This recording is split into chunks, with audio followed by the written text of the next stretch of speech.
Alice, 97.3, Sarah and Vinnie, Alice's morning show. Can't believe it's only Thursday. Feels like this week has just been jam-packed. That is true. Yeah. I feel that. For sure. You know, Yes. Another appointment? What? I know. So many. And just so many things happening. It's crazy. My sister gets in today, later this afternoon. Are you picking her up from here, or are you just having her take the airport? No, I think that John has something he's doing in the city today, so he'll head down there. Ah. Hang on, I gotta turn this on. I need to be able to see my screen. It's very important. Screens. If we don't have screens, what do we have? Nothing. Look, I have a printed out piece of paper. This is for a big announcement we're making at 8 a.m. this morning. Just a heads up. It's a random Thursday. If you were watching, she held that thing in front of the camera and you would have seen it. I don't think so. And you'd know. It's pretty small. You'd know what the announcement is. You should be watching this show. You should be watching this show. We don't like we like the one person that watches. Don't get me wrong, one person. Good morning, Adam. Right. But what I'm saying is we'd like to have a couple more people watching. And if you were watching, you'd go, I don't need to be there for that announcement. I just saw what it is. I totally forgot about the cameras. Yeah. And I wonder if I don't know if I turned it all the way. It would be very hard to read. Are the cameras like HD? Is there any? They're supposed to be HD. They're not. I don't know They what's don't up with them. seem very super clear. They told me they're 4K, but I'm like, Oh, wow. 4K Oh, what? That sounds good. Right. 4K. I know. Oh, What are the Bobby. things if we say all these things and we don't even know what they mean? We're just like, we accept that. It's the way the world is today. Is your TV a plasma? I don't know. Yeah. Is your TV? I actually do know that we have an old plasma TV. Those are old now. Those the LCD I would screens know. are the new ones. yeah, did you know? Yeah, we call them LED and they're LCD. Oh, they're LCD. Wait, what did you say? I don't know what I said. I actually do not know. LED sounds right. to But me. they're really not. Okay. What are they? What does LCD stand for? Liquid color display? Oh yeah. Yes. Yeah. Yep. That's what it's. What does LED stand for? I don't know. No one knows. See? Told Light you. electron? I don't know. I don't know. We have a big announcement later. We do. 8:00. Make sure you're here for that. We're very excited. I'm very excited. You know, did you read it yesterday? I didn't. Oh. Mm. No, I have a full day when I leave here. Mm. Lots of stuff. Yeah. Just say it got sent to your wrong email. Yeah, just say that. But then they'll resend it to him, and he'll have another email in his inbox. Now, I know what the announcement is. I didn't look at the details. Yeah, it's good. And part of the reason is because we're not supposed to give the details as part of the tease. Nope. Just, it's an So announcement. be teased We're teasing you. already. Such a tease. It'll be very exciting. So we'll meet you here at 8:00. But please also stay. That'd be great. And again, Well, yeah. Bobby's Movie Club is coming up. I know. Oh, I cannot wait. Right. But you have to wait. You have to must wait. You have to wait. Not long though. We'll do it. We could play the song now. Want to do that? Just come back and do the box. I am dying to talk about this movie. Okay. All right. KLLC HD1 San Francisco. Sarah and Vinnie Alice Morning Show. Forget relaxing. We're going for it. See you after this song.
Alice, 97.3. Sarah and Vinnie, Alice's morning show. Hi. How's everybody doing? Nice to see you. Almost Friday. It's Thursday. Big announcement today, 8 o'clock. You're going to want to hear it. We're about to do Bob's Movie Club. Quickly, though, I want to tell you this part of the show is brought to you by Creative Energy. Relax more at home with Creative Energy's New Year's sale. Bring it at home.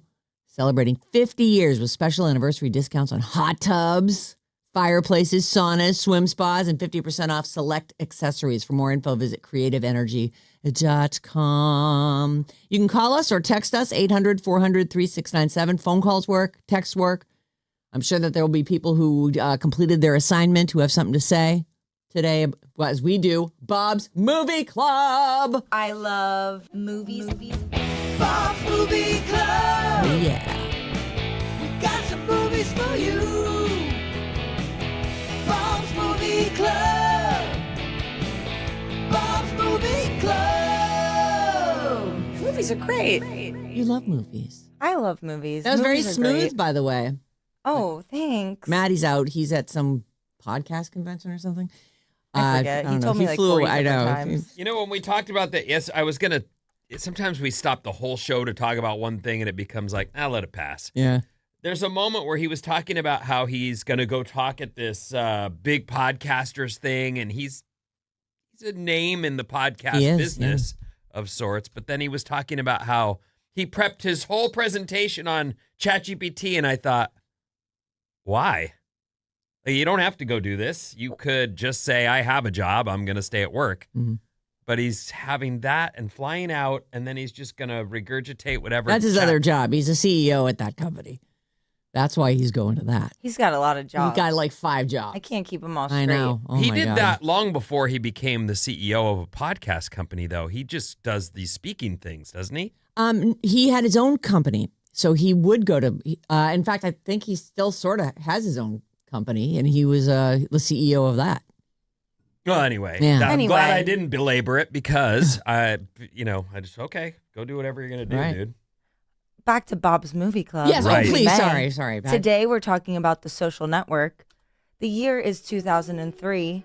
Clothes are Y2K. People are wearing suits or close to it to work. But one man's hoodie and Adidas slides are about to change everything. Oh, The Social Network was directed by David Fincher, famously directed Fight Club, Seven, Gone Girl, and the Speedy Dialogue, which is honestly my favorite part of this movie, is written by Aaron Sorkin, who did The West Wing, Yeah. Newsroom, I didn't know Molly's that, but I'm Game. not surprised. Yes.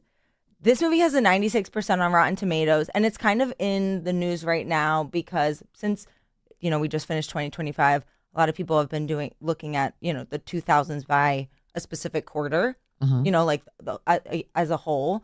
And this movie is ranking in the top of the movies between 2000 and 2025 as like one of the best movies. When did it come out? 2010, 2010. And when did Facebook debut? 2003. Oh boy. 2003, 2004, I think. Okay. And then, but obviously it only started at Harvard and then slowly expanded to other colleges. I got it in 2008. When did you guys get Facebook? Probably around then. I remember my niece came out and I was like, oh yeah, what are you on MySpace? She goes, pfft, pfft. Facebook is where it's at. Oh, I forgot about MySpace was before. Yeah. So I'd gotten on MySpace. I was living in Eugene, Oregon at the time, and I got on MySpace, and I really did feel like a computer programmer as I put up my page. I was like, this is amazing. I'm getting to, I picked a background. doing I'm all writing this stuff. things about myself. But the buzz in that town soon became about Facebook because that's a college town. So all the kids were getting on of Facebook course. at University of Oregon or, the Ducks, but no one else could get on. You had Right. to have an invite. So it was really interesting. When did that change? I don't remember, but I do remember that, like, I was hearing about it and thinking I better get, hip to this thing. And people were going, you can't get on unless you have a specific, Like an edu.com. it had to be Yes. an EDU. And I thought, okay, Fine. I won't do it then. it was black and white. It was, this is for college kids. Okay. The end. And then it expanded and all the young people were on it. And then eventually everyone's parents got on it and now it's no longer cool. What's No cool now? What's cool now? Yeah. TikTok. $1 billion. Social media is not cool. No, but Oh my TikTok is the thing Which we'll that talk about. people are into, and I'm sure there'll be another one soon enough as well. But TikTok, I would bet. I don't think it's easy to make business exciting in a movie. The Big Short does that really well. This movie does that really well with kind of including the three. Everybody, I mean, this movie is not completely factual, of course. We'll never know for sure what Mark Zuckerberg's true motivations were. And they leave out a lot of stuff. But I think it's so interesting that they kind of have three unreliable narrators in this movie. Obviously, Mark Zuckerberg, the Winklevosses or whatever their names are, and Eduardo, and how they cut really quickly back and forth between the trial and quote unquote what actually happened. And it's so fast paced, of course, because of the dialogue, but also because of the editing. It's wonderful. It's so fun to watch. And a lot of times when I feel like Mark's not even an anti-hero because I'm not rooting for him, but you just kind of want to see how it plays out. Yes. What happened? We all know Facebook. And it is exciting, too, as you watch this thing sort of grow and get out of control and be crazy. Right. And that even when the movie came out, Facebook had exploded. Like, for example, when they were making the tagline for the movie, they originally wrote it as, you don't make 300 million friends without making a few enemies, because at that time, Facebook had 300 million members or whatever you want to call it, users. But while they predicted, they're like, it's growing so fast, I bet we could take a shot and put 500 million on the poster. And by the time the movie came out, they were correct. Like, it had already reached 500 million. It was growing. It was so much bigger already when they made this movie than the story that they're telling. And compared to 2010 to now, 16 years later, it's a whole conglomerate now. They don't even just call it Facebook anymore. It's Meta. Yeah. It's just one everything. division of this gigantic company. And what's crazy to me that I noticed in this movie is we're still in the millions. We're still in the, like, million seems like a lot of money. And even the, like, 1 billion, you know what's cool? Right. $1 billion. Like, just the inflation and the acceptance of the B instead of the M between whenever this movie came out, 2010, I think you said, and right now it's incredible.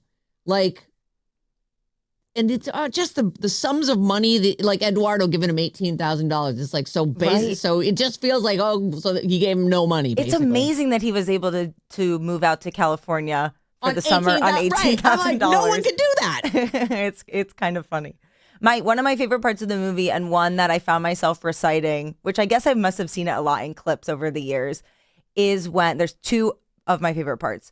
The first one is when they are in one of the depositions and the lawyer asks Mark, hey, like, do I have your full attention? And he's like, no, my full attention are back at the offices of Facebook doing things that nobody in this room, including and especially your clients, are intellectually or creatively capable of doing. So, like, you're getting a portion of my attention, the minimum amount. And it's just so, he's such a jerk. He's such a jerk. He's such a jerk. And they kind of redeem him at the end with, was that Rashida Jones who's playing that lawyer? And I don't even know if he deserved a redemption kind of moment. I don't think there is any redemption there. Yeah. I don't at all. Yeah. There are a couple things that first of all, I love this movie. Yeah. I watched it when it came out. I don't remember watching it in that I'm not even sure if I saw it with my wife, but who else? Like, you know what I mean? I'm going, but I rewatched it and went, this movie is excellent. Like, at the so as a movie telling a great story. the story, I'm all in, and as I'm watching it, I'm going, what genre is this? This isn't a documentary. What is this? I'm so glad you brought that up, because you know what takes this movie from a really good movie to one of the best movies of the early 2000s is the music. Yes. And that You were playing it. That I was so hypnotized by the music in that, just that simple piano line that they're playing through the whole beginning of it. It's almost like a thriller the way they do the music. That's spooky, that Intrigue. piano. It is spooky. And then the music is done by 9 Inch Nails, who they won one of the 3 Oscars that this movie got for the score. And they've gone on to do a lot. This movie changed the trajectory of movie score because it's so synth, it's so electronic, it's so industrial, it's so cool. Right. Yeah. It's really simple. It's cool. Yeah. Yep. You hear it and you go, I like it. You can, most of the time, music enhances the movie, but you don't really Notice it. Right. because it's it enhances the scene and you're falling for everything on the screen, but you're still watching the movie. You're not stopping and go. I absolutely thought of the music more than once as I was watching this movie going, I forgot how freaking cool this movie was. Mm-hmm.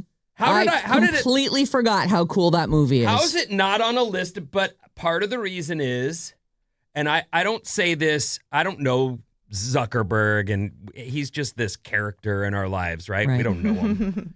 He's a mime. He is a beehole, though. There's no question. Like, there's a point in this movie where the guy that he starts this whole thing with goes, I was your one friend. Your one friend. And I gave you the money and helped you. Like this, you're just looking at it and he's just sitting there stone faced. Right. And you still really haven't It's heard psychotic. that he's the guy that wrote the story about the chicken. And you got to watch the movie to understand. But he drags his friend through the gutter so that he can sit there and look at him and be above him, even though he socially was accepted into some club that's what this Zuckerberg's mad about. He was jealous. Right. Why didn't they invite me? You rushed some, Right, secret society. yeah, or and then whatever. you got Club. in and I didn't get in. Right. It's just so petty.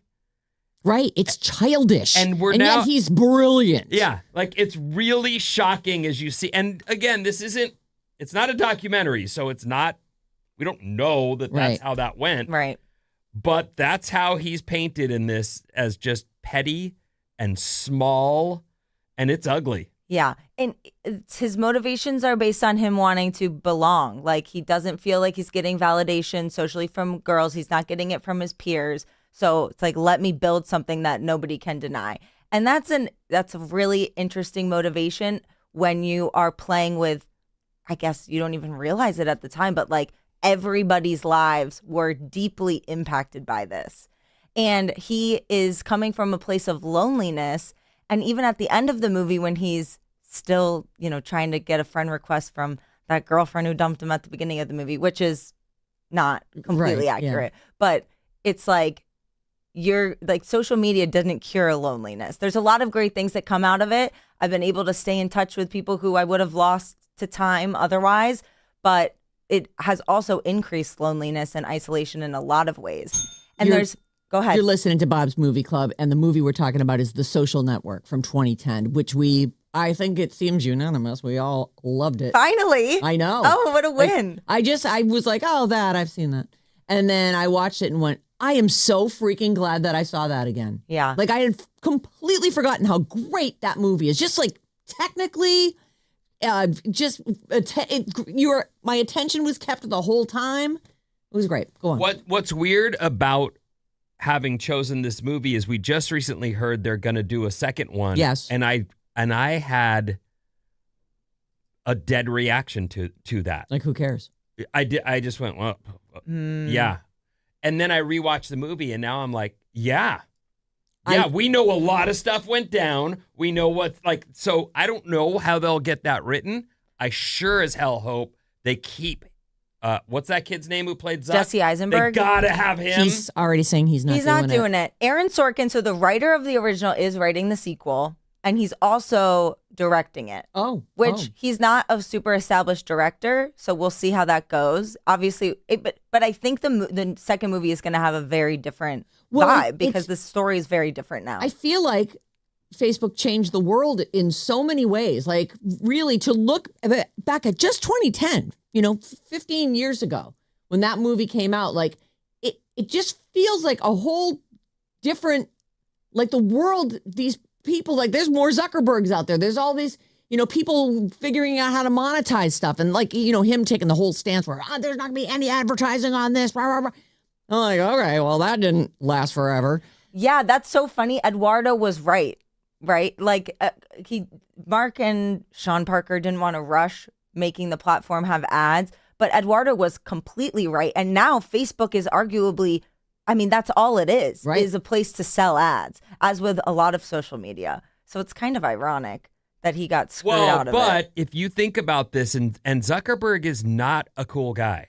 No. He's just not. And I don't mean that as a mean thing to say to some other human being. I just mean you'd never look at him and be like, cool. Damn, that guy's got it. Yeah. I want to dress like that, or I want to act like none of that.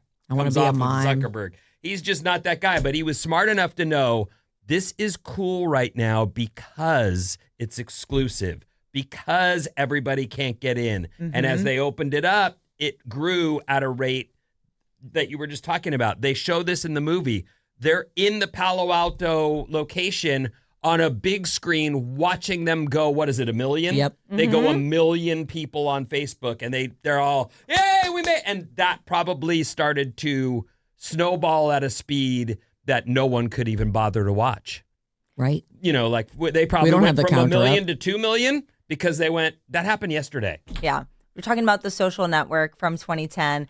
One of the best parts of this movie is Andrew Garfield in general. This movie is very pro Eduardo. Like he is probably, yeah, it is. He does kind of look like an idiot, but he's just a kid. Well, right. He's just doing. He's good faith in it the whole way through. Well, but that's the key to the I'm your one real friend. I was here before any of this stuff, and there's Zuckerberg's stone face. Just dead face, right? And it's because part of him is so freaking small, and those dumb little revenge tactics that he put in motion. It's not something I'm even capable of. Yeah.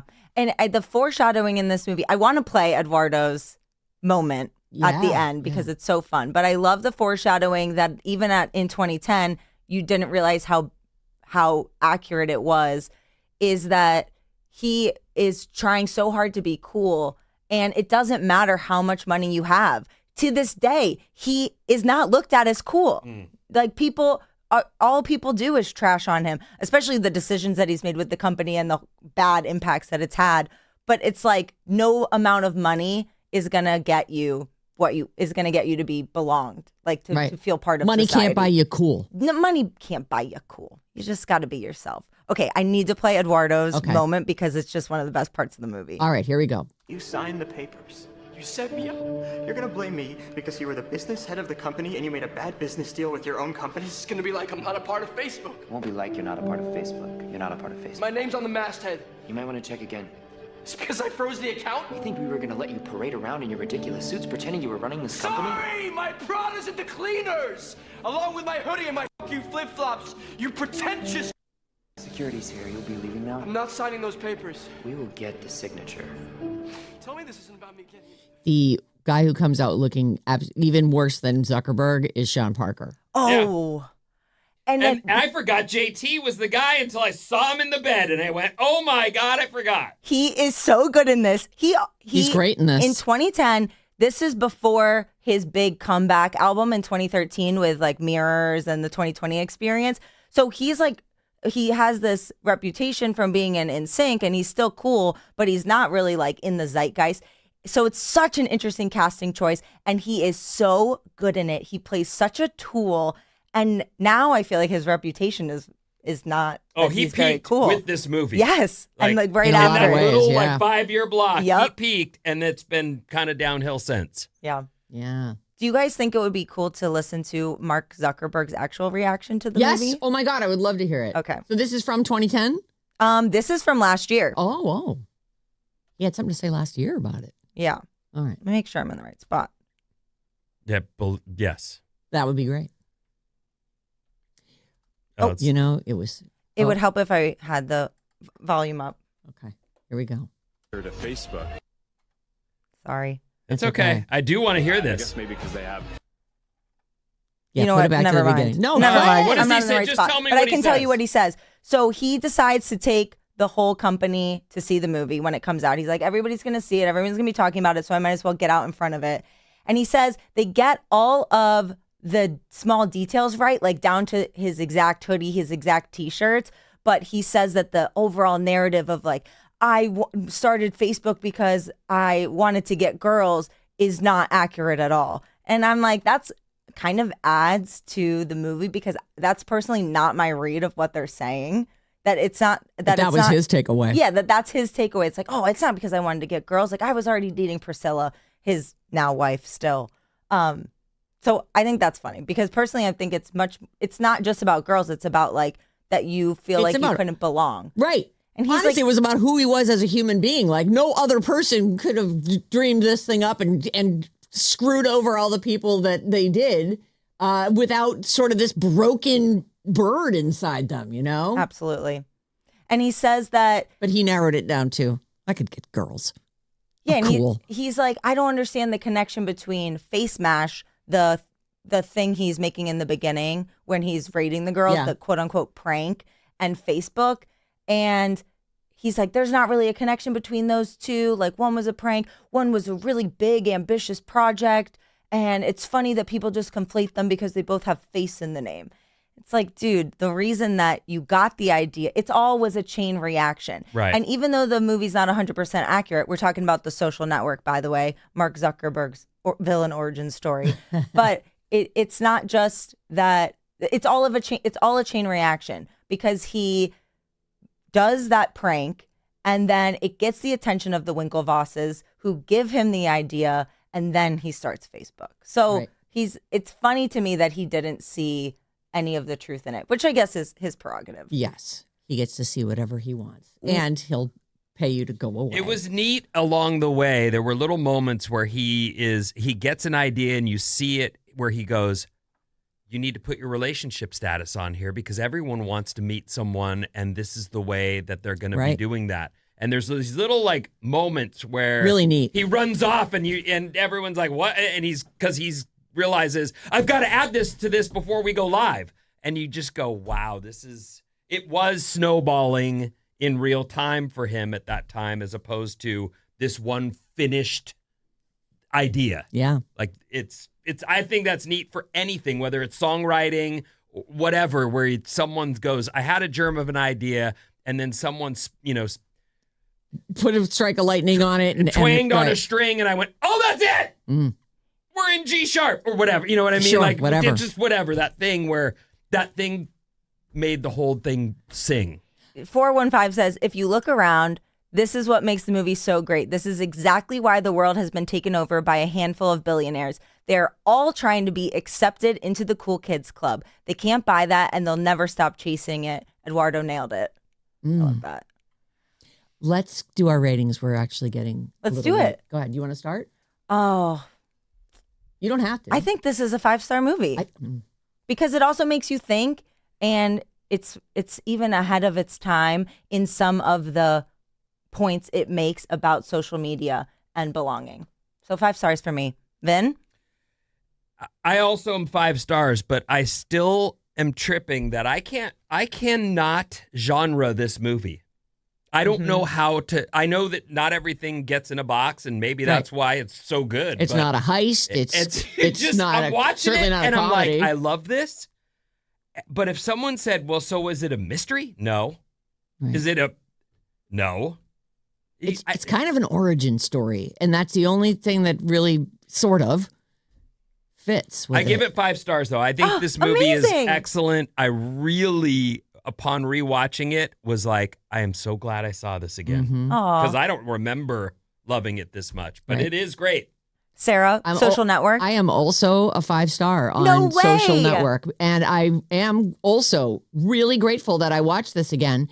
I think from a technical standpoint, like in movie making, like editing, music, I guess the sets and whatever. I didn't actually even pay that much attention to those, but and the acting is great. Like I feel like technically it's a super good movie. And then I think that the subject matter was fascinating, and it's something that's such a part of all of our lives that I felt like I felt connected to it, and I loved the difference between only 15 years ago and now, sort of our thoughts about the way things are in the world. And it's absolutely great. Well said. This is a Bob's Movie Club first and all around 5 stars. Amazing. It'll probably never happen again. Definitely not. I would be shocked. Can we go back for 1 second? So you know who's going to play Zuck in the new movie? And why did Jesse say no? He has him. Yeah. Yeah. I don't know why he said no. I don't think he's been asked about it in an interview yet, because last time he was asked about it, a few years ago, it was like, oh, I'm open to any job. He's so awkward and cute. But the rumors are that the guy from Succession, I'm blanking on his name, like the eldest boy. Oh, I don't know. He plays a lot of characters. I'm looking up why he won't play Zuck again. It just seems to me like he would slide right into that role and make the movie. He'd make the movie. Jeremy Strong is rumored to be playing Mark Zuckerberg, and he's known for really becoming characters. So I think he'll do a great job, especially now that, frankly, Mark's personality is different now. He's had 20 years of media training since Facebook was created. Yeah. Listen to this. Jesse Eisenberg won't play Mark Zuckerberg again, particularly in the sequel, The Social Reckoning, because he's distanced himself from the real Zuckerberg, finding his current actions problematic and not wanting to be associated with him, stating that he's grown into something else and disagrees with the tech billionaire's approach to content, fact-checking, and safety on meta platforms. He initially found the character understandable, but his perception of the real man has shifted. Fair. Interesting. He's taking a stand. Yeah. I love he said, that. I don't want to think of myself as associated with somebody like that. When you play a character, you feel, at some point you've grown into something else. And he says he's a little bit sad about Zuckerberg's choices. Those are just quotes from him. For the record, and I read this just this morning as I knew I'm doing my prep for the show and reading the news, 1,000 Bay Area Meta employees are being laid off today, week. right? Or this week. It's like, and the Meta thing is interesting because that'll have to be part of this. He nailed it the first time, but since then it's been, well, I'll buy Instagram. I'll buy WhatsApp. I can't wait to see what he puts in this movie. Like, I am definitely seeing this movie, especially having been reminded. I probably wouldn't have if you hadn't reminded us. Thank you, Bob's Movie Club. Yeah, thanks everybody for watching The Social Network. All right, we'll be back in just a second with the news.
Alice 97.3, Sarah and Vinnie, Alice's morning show. Already a big show today. Thank goodness we broke early today. Bob's Movie Club was epic this morning.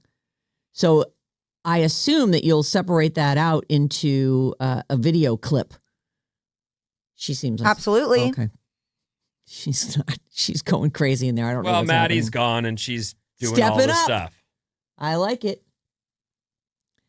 So I don't know anyway, what you guys are talking about. we were I'm talking about totally Bob's fine. Movie Club and how exciting it was and what a Oh, good it was wonderful. segment it was. And next Thursday, we'll announce our next movie for Bob's Movie Club. Fantastic. It's never too late to join if you're looking for a hobby. Yeah, I join recommend. Bob's Movie Club. Good idea. So I was saying, is that going to be like a standalone video clip later? Will you clip that out? Of course. Okay, perfect. I can't wait. Bob's Movie Club. You can call or text us anytime, 800-400-3697. Bad Advice is back tomorrow, 7 a.m. We want your problems. I got a good one. It's interesting. I think at first it seems like there's a really easy solution, and then you have to I don't know, I had to think on it for a while. Email problems of yours to us at badadvice973@gmail.com, and then listen tomorrow at 7 a.m. and see if we take your problem on. What's up, everyone? This Alice Report is brought to you by Fremont Bank. Every day, people in our Bay Area communities are facing hunger. That's why Fremont Bank Foundation partners with Open Heart Kitchen, Meals on Wheels, and other organizations to provide food to our neighbors. Together, they're creating hope. Learn more at fremontbank.com/giving. All right, here's what's happening. I'll begin real quick with your weather, which should again be mostly sunny. Here we go. Another nice day. I love it. Cold morning, mostly sunny today, and highs in about the 60s. There is an air quality warning, and they're talking about spare the air, so know that.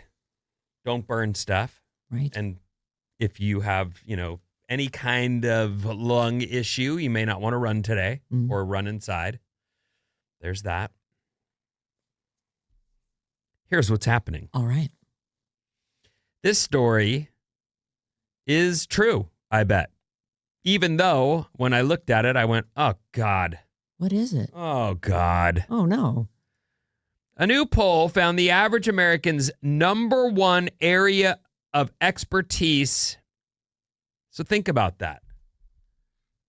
The average American's area of expertise. Is it Cooking? home repair? Oh, okay. Cooking? Right. Vacuuming? Uh, My area of expertise. auto shop? Yapping? Flapping my lips? Isn't that weird? I think about this quite a bit. We don't work on cars anymore. No. No one does. Because you need to have that computer thing to hook it up to. They have rigged it so that we have to go to the dealership and have them fix our cars. Every one of them. Every time. So it's not The mystery it turns engine out light that pops up. You're like, well, no one knows what that is. We guess we got to go to the dealership. It's definitely not auto shop either. It's reality TV show drama. That is the number one area of expertise That's hilarious. for the average American. Reality TV show drama. Like they could get those questions right on the quiz and all the other number ones. one Oh area my God. of expertise. I've actually been thinking we don't talk about enough reality TV on this show. Oh, you want to do a reality TV breakdown? Do you watch like the Housewives and what are we talking about? Is that Survivor? And I always think of those as reality game shows. Those definitely count. You know, Yeah, Big Brother, Survivor, but Love Big also Brother. the Bravo universe. We don't even dip our toes in there. and that's all reality. All these there'll be shows on there. You're like, what even is this? They can't see each other. Why is the one person wearing a Love is mask? Blind? Yeah, whatever it is. I don't know, there's all these find love shows. That's crazy. I cannot believe. See, so is that how they figured this out? They gave a quiz, here is just things about being alive in this day and age. And people got those questions right the most? Valuable skills are important. Unfortunately, we don't have those anymore. A new poll found the average American's number one area of expertise is now reality TV show drama. This is 2,000 people rated different things they're knowledgeable about on a scale from 1 to 10. Oh, my God. And reality TV ranked number one. Incredible. Social media trends came in at number 2. Oh. That makes sense. Everybody's And on their so phone. that is like, I think I told you guys, maybe I didn't get to it or maybe I did, that 2016, that year is currently trending. Oh, you did do that. And so people are posting pictures from 2016, like, remember the good old days when life was fun? Right before that pandemic and all the other crap that's happened to us? We were just rolling. Oh, it's 2016 with loving eyes, with heart emoji eyes. Social media trends comes in at number 2 on the different things that the average American is knowledgeable about. I'm an expert on that. Home improvement or DIY projects comes in at number 3. That's with the whole HGTV thing, which I think started with that Trading Spaces show. Yep. That has become a thing where people go, I can do that. I can make this thing happen in my house. And it's just right in front of you. It's like an advertisement for the whole DIY world. One of the, over our vacation during Christmas, actually, let me go back. For Christmas, I got a shower head. Oh, fun. The reason I got a shower head is because, and I don't bitch about it a lot. In fact, I don't. You got a shower head. I got a shower head. So ever since I stopped sleeping in the same room as my wife, I shower downstairs. Oh. Like we have a rec room where the kids play and Oh, is this where Alicia caught you? Yes. Okay, got it. Yes, she was sleeping in the rec room and I was number 2ing in the bathroom there. With the door open. With no knowledge that she was even Right. in our house. Yes. None whatsoever. Right. Anyway. And she slept through it. Fingers crossed. The point is that this bathroom is where I shower every single day at 4 a.m. Okay. This is like the everything's come on a downstairs, schedule. I do my show prep. I Your clothes make the are there. coffee. No, they're not there. But I'm not going to shower upstairs and wake everybody up, and then the dog gets moving, and it's just a whole freaking thing. So the downstairs shower has been janky the entire time we've lived there. You don't like the spray of the shower The spray head. of the shower head is like one of those, 20-year-old shower heads where there's a couple spouts still spurting water. All the rest are like blocked Lime, off. right, Limed sure. off. So I shower daily for a long time under a couple spits of water. Oh, that sounds I wonderful. get in there Mm. and then I think I am going to fix this. And then I leave and I don't think about it again until the next 3 a.m. when I'm like, damn it. why didn't I? The whole reason for this story is often I do think I should fix something, but what stops me is, what if you open a can of worms and find yourself in a friggin' nightmare? Mm-hmm. What if this is better than what you end up with on the other side? Right. And so I just stop. But it's just a shower head. I know. And I mean, did, the valves so are off. I got the shower head. I changed it out, and I have been showering under a full spout of water Oh. ever since Christmas. And I absolutely can't believe I was so petrified to find myself in Project Hell. Mm-hmm. And I guess what I'm saying is this home improvement and DIY projects ranks at number 3.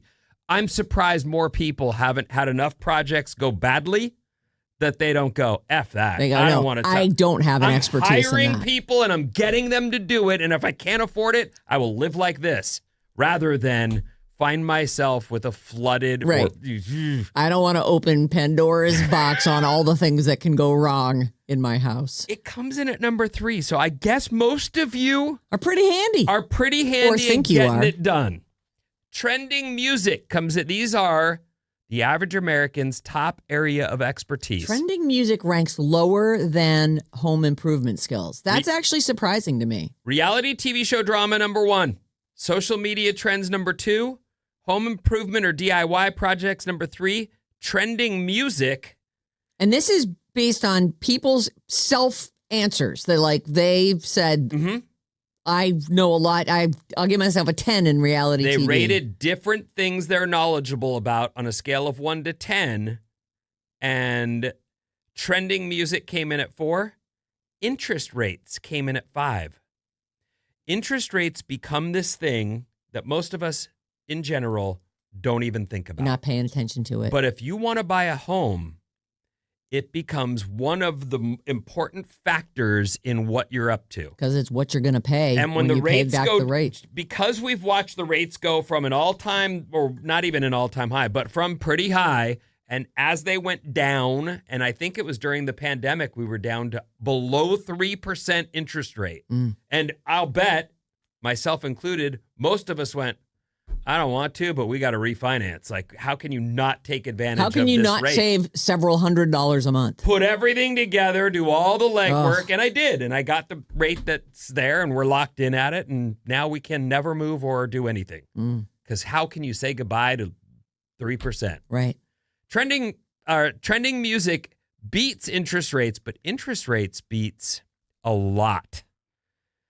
Obscure facts about movies and TV shows, other general trivia, history, health and fitness, and saving money are all beat by the going interest rate. Weird. That is weird. You know what I wish I had an expertise in? Is credit card points.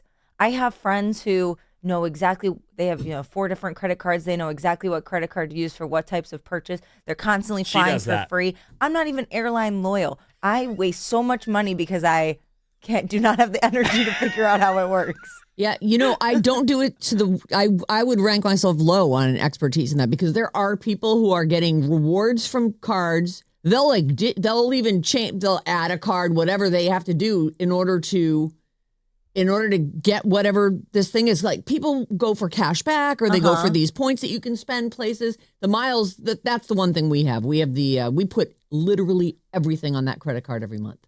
I want all those miles. Okay, and so you use it to buy flights. That's what your strategy is. Some people know that like they can get points on this card, but then if they transfer those points specifically to Delta, they get like 3x only in March. And I wish I could do all that. It's like a hobby for some people. So are you saying that they spend the money on this card and get like whatever cash back, and then they use another card to pay that card off so they go through there? I don't think you can do that. But I mean, like, there's juggling for sure. Yes, everything is interconnected. So if you get points on, and again, I don't know how this works. Somebody text us in and text your name when you text in. I'll give you an example of something people do, and you probably do this, I would guess, with that other card. If you've got a tax bill coming, people will pay it with the credit card that gives them the most points rather than just pay it. Right. And then they'll pay the credit card company the cash that they were saving up all year. That they would have given to the tax man because they've gotten those extra points as a benefit to so they put a $15,000 charge on the credit card and then pay that off, and it gets them the points. I like Christina has said, use our credit. And I'm like, I write checks. Oh, no, Vin. You should definitely be paying for everything with a credit card. Literally, as anything you can pay for with a credit card, get one that has miles or whatever points or whatever you want. What if I fall into a hole You're not and we going fall to. behind? You never know. I don't look where I'm walking sometimes. Don't buy things that you can't afford, and you'll be fine. What? This is why the kids hate cash. They're like, why would I use that when I can get points on my credit cards? I don't even know where my debit card is. I haven't seen it in months. I always use credit cards for everything. You just pay it every month. You also have a place to turn. Is that like an exaggeration? No, it's actually not an exaggeration, unfortunately. You don't know. You don't just have it on you in case of emergency? What? Sometimes people talk about like, oh, type A people, type B people. And then I go ahead and haven't seen my debit card in 4 months. And I'm like, I guess I'm type B, huh? You can't find it, people. Whatever letter that is. You should look for it because somebody. I have looked for it. Oh. It's lost. Well, did you let the bank know? Because that's important. Nobody's using it. But here's the problem with debit cards. If they do use it, but that money's just gone. Without my PIN. They might be able to use it as a credit card. It's a credit card. Scammers know stuff. You're crazy. I would absolutely. Did you just say, oh, sure, you're going to buy some stranger who stole your debit card a sandwich? You can't do it. It's taking money directly out of your bank account. I'm not good with my finances. That's why my points game is weak. Oh.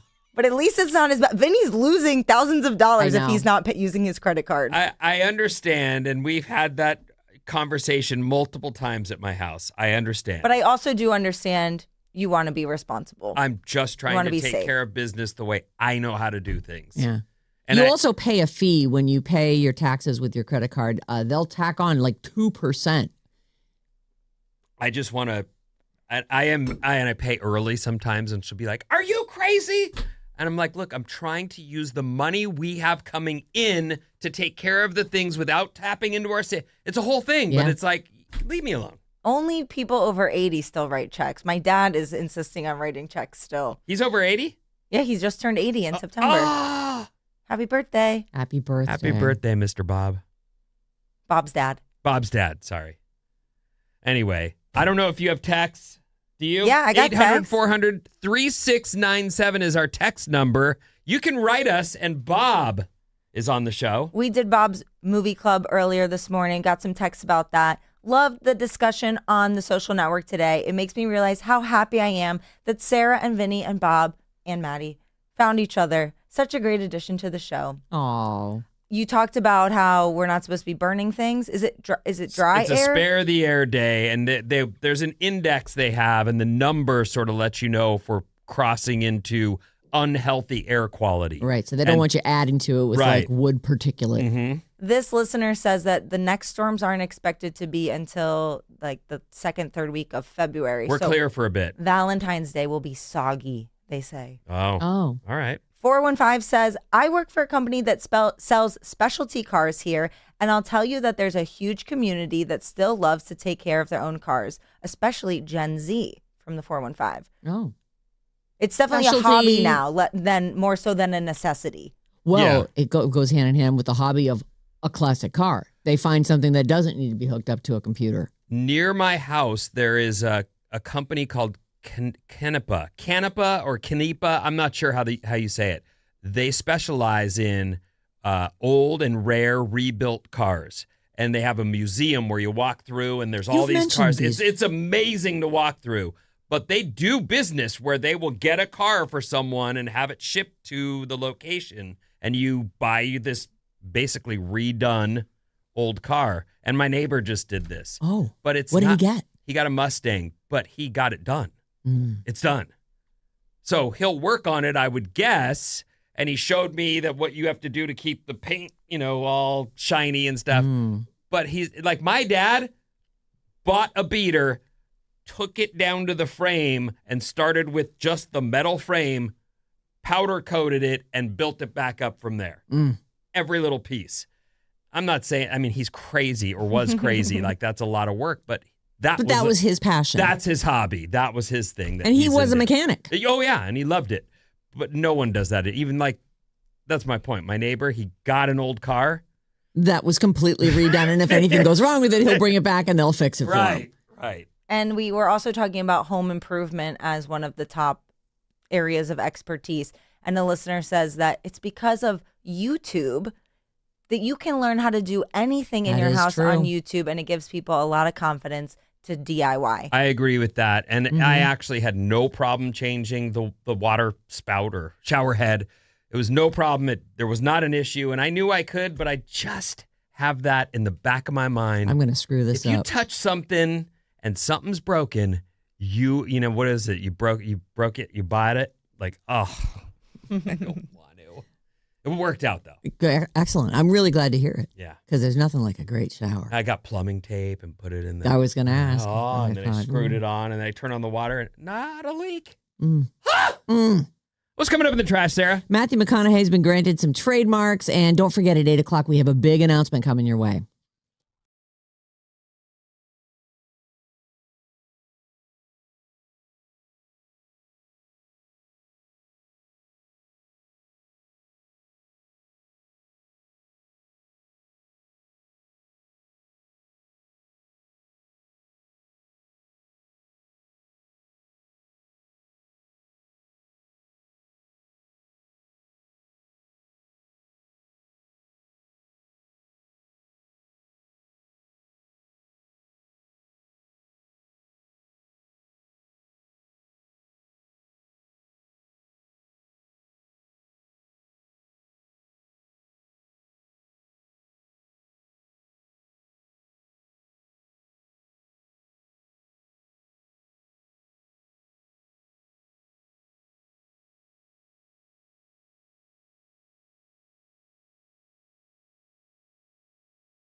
Bob's Movie Club.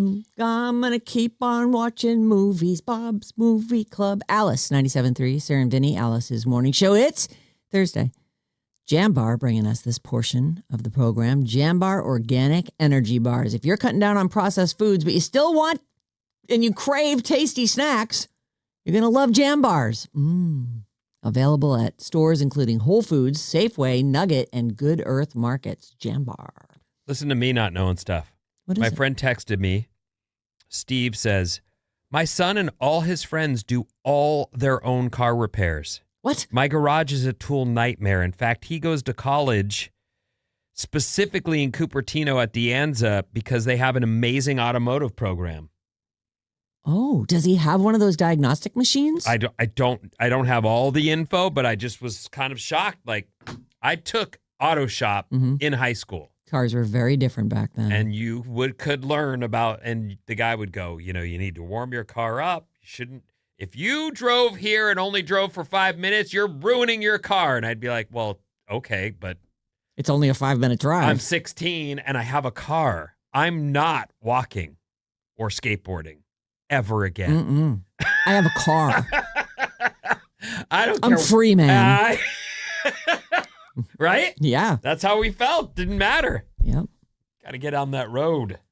Anyway, I thought that's Gotta let it interesting. warm up then. I'm glad. I hope that's the case. I've seen we see the vinyl come back and the things that people are going back to. Right. I'd love to see us, as a hobby, get a little more earthy and do things a little more old school. Right. That'd be great. because the engine itself in a combustion engine still has all the same parts. It's just that with the computer in the between you and the engine, it becomes like, I don't want to mess with that. Well, It's like the also- shower head you don't want to change. They cram so much into that little space. You can't even see what's in there Yeah, anymore. you look at it and it's just it's all covered. You're like, I don't even know where Used to to be all begin. these empty spots. There was like a big rumbling thing in the middle Well, you need with to be able to wires get in and there. spark plugs and Your arms and your tools. right, tubes and belts and Anyway, good on you, young people. If you're still working on your cars, that's great. Jambar. There it is. We have a big announcement coming up in about an hour. It's a big deal. It's interesting news, and I think you're going to be into it. You can also call or text us any old time, 800-400-3697. The phones are on. I think that 36 is FM. It is. FM 97 was the. Should we just start? Should we say that? 800-400 FM 97? Every now and then I forget. Because even people who listen Either to the show way. are like, is it what's the number again? I know. Like 800-400-3697. FM 97. And does every number pad have? Oh, this one does. I'm looking at. Well, that is kind of a phone pad, though. All right, whatever. 3697 FM 97. Whatever floats your boat. Just you know what? Save us into your favorites, and then there we are. Easy to find. And call us up. Put your thoughts into words right on the air. I'm gonna start with something that's happening here in San Francisco on Saturday. If you are like, oh, Bob Weir, oh, the Grateful Dead, they're calling it the Homecoming, and it's scheduled for Saturday. I think it's at 12:45. There'll be a bunch of speakers, including Mayor Daniel Lurie, and I'm sure there'll be music. They say the cosmic and legendary life of Bob Weir will be celebrated this weekend in San Francisco. It's a public event. Homecoming, celebrating the life of Bobby Weir. Okay, yeah, 12:45 at Civic Center Plaza, which is adjacent to San Francisco City Hall. I was going to do this in the news because I know you're not a real big Dead fan. At all. But since you brought him up, I will mention this. We were talking about, well, it looks like the Grateful Dead's finally dead. They're not. The new band will be called Forever Dead. Oh. And the surviving members of the Grateful Dead are pleased to announce a new agreement that will allow the band to play so the music never stops. So Bob must have said, and he actually at the end of this note says, I do believe in reincarnation and my sincerest hope is that I can come back and play in my band again, which is really neat to think. I don't think that's how it works. That if but Forever Dead goes on, say long enough for him to grow up, learn to play guitar, and be he a can Deadhead. rejoin his band. But so anyway, Forever Dead will continue on. They'll still do shows. Do they say if it'll be if John how can I not John think Mayer. of- Thank you. John Mayer's going to be a part of that? They haven't said, but he is. And are there original members in it?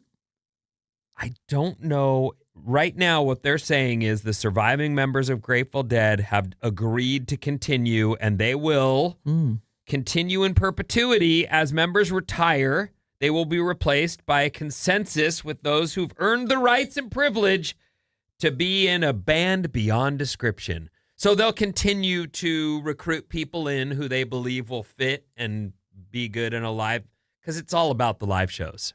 Yeah. That's the thing. I actually feel like this celebration, this homecoming, celebrating the life of Bobby Ware, is going to be, it'll be like a Dead reunion. Yeah. Like, I bet you a lot of people show up for this. When was it again? It's this Saturday, 12:45 at City Hall, basically. I'm going to go. Oh, are you? Yeah. You're good about going to things. That's the young people. Well, I have been wanting to go to Dead & Co. for a long time, and I was out of town when they did their thing in Golden Gate Park. I really wanted to go to that. I have a dear friend who's her and her dad. It's like a passion for them. They go to a lot of concerts, and I'm like, invite me. You know, Bob, you often use this phrase, term, whatever. It's a vibe. The Dead is a vibe. And I'll tell you, Sarah has a very popular opinion of their music. I like the Dead, and I don't have any of their record. I don't have any of the. People have live shows from 72 on cassette that they listen to and love. My friend Deepak, the doctor, surgeon, he also loves the Dead and has been to all the stuff. I went. The shows are loving and joyous and friendly, and it's a vibe. Yeah. You want to go. I'm glad they're doing something organized over the weekend. I think all day on Sunday, Haight Ashbury just spontaneously broke out. It looked like there were hundreds of people there celebrating. There's a specific house that's like where the Grateful Dead That's where they live began. together, They live I'm sure that's turned into a shrine. Right. I mean, people go. When I think of Haight Ashbury, I do think of the Dead, and I do, just and Janis Joplin and like people who lived in that area. Like, that was such a hotbed. Yeah. I saw a interview of Bob Weir. I don't know when it was from, not too long ago. And it was Andy Cohen, and he was asking him about, how he mourned Jerry when they lost him. And he was like, you don't have to mourn him because he's alive in the music. Like, we just kept playing and he was always there. And I'd think about, what would he say about this? What would he recommend? And so I think it's so great that they're completely continuing on with Dead. Forever Dead. Yeah. It's interesting too. Even the name, the Grateful Dead, is like, because it is just part of what, you accept it. You don't think about that as a name. Like, it's actually sort of a great name. And especially since they lost Jerry in 95. Actually, they're saying Jerry Garcia's memorial was held nearby a Golden Gate Park in August of 1995, where Bob Ware publicly thanked him for showing me how to live with joy, with mischief. And then he spent the next 30 years carrying on the Grateful Dead torch in several bands and offshoots. Dead and Company is, I guess, the most recent. But it is sort of, it's a nice stance to take, the Grateful Dead. Just to be grateful for what you had when you weren't dead, and be grateful in death. It's not macabre at all. This next story, I'm not sure exactly what this means when someone trademarks a phrase or an image of themselves, or, is this, you can never use the phrase again. Because, like, who's the guy who says, let's get ready to fight, but he actually says, not ramble. But you literally cannot say. He's like a wrestling guy, maybe? He's an announcer. He announced in boxing. Oh, okay. And then he does some wrestling. He's been in movies doing it. It's his thing. Let's get ready the only one. They will send you a cease and desist, Right. and you're in trouble if you use his let's get ready to fight. So I can't say think it. of his name right now, but there have been many other celebrity sort of, what's the term? What did you just say? Trademark. So the one I'm thinking of is Pat Riley trademarked three-peat when his Lakers, way back when in the 80s, I think, won 3 titles in a row. So he came up with three-peat, and that's But people his. use it, and he doesn't sue them. And he doesn't. It's just this guy is he's not in particularly. pursuit. I Some see. people, I think, just want recognition as the person. I'm the source. This is where that began. And I think that's a legitimate. To turn it into merch, especially if you're already rich, it feels really like a cash grab and very sad. Right. So I don't know what McConaughey's But that would be doing. an option. I didn't even think about like a merch option. So here's what he's doing. He got like 7 or something trademarks just recently. And All right. absolutely. In Of course he fact, did. he says it's an effort to protect his voice and likeness from unauthorized AI misuse. Oh, that's great. The trademark registration states the mark consists of a man saying, all right, wherein the first syllable of the first 2 words is at a lower pitch than the second syllable, like all right. And in the third, the first syllable of the last word is at a higher pitch than the second syllable. Like, Wow, very all specific. right. Okay. Which is exactly what it is, I guess. All right. But that makes more sense than turning it into a merch cash grab. It's Well, he just him could. saying he could, but he's saying you can't.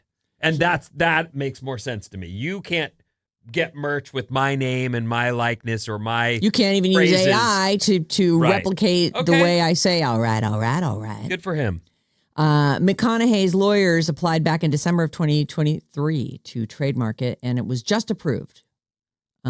He also secured, here it is, 7 other trademarks. I don't have them all, but they include a 7-second video clip of McConaughey just standing on a porch, a 3-second clip of him sitting in front of a Christmas tree, and audio of him saying, just keep living, right? I mean, what are we going to do? So those things are copyrighted. They are trademarked. Okay. And there's other ones too, but I don't have the whole list.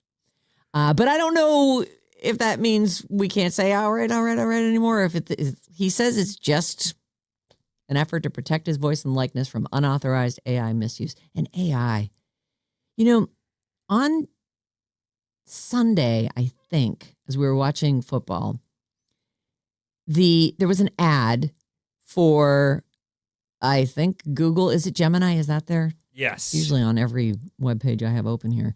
And the AI's, that's the lady, and she's like, oh no, we left the lamb stuffed animal on the plane and our kid's gonna freak out. And he's like, oh, well, the AI goes, let me find you that. And he finds it for them in shopping. And it's not coming for 2 weeks. And he goes, well, what if we create some pictures and videos of it traveling the world? And he proceeds to make these. And then he goes, okay, Clever. your video's ready. And I'm like, can I do that?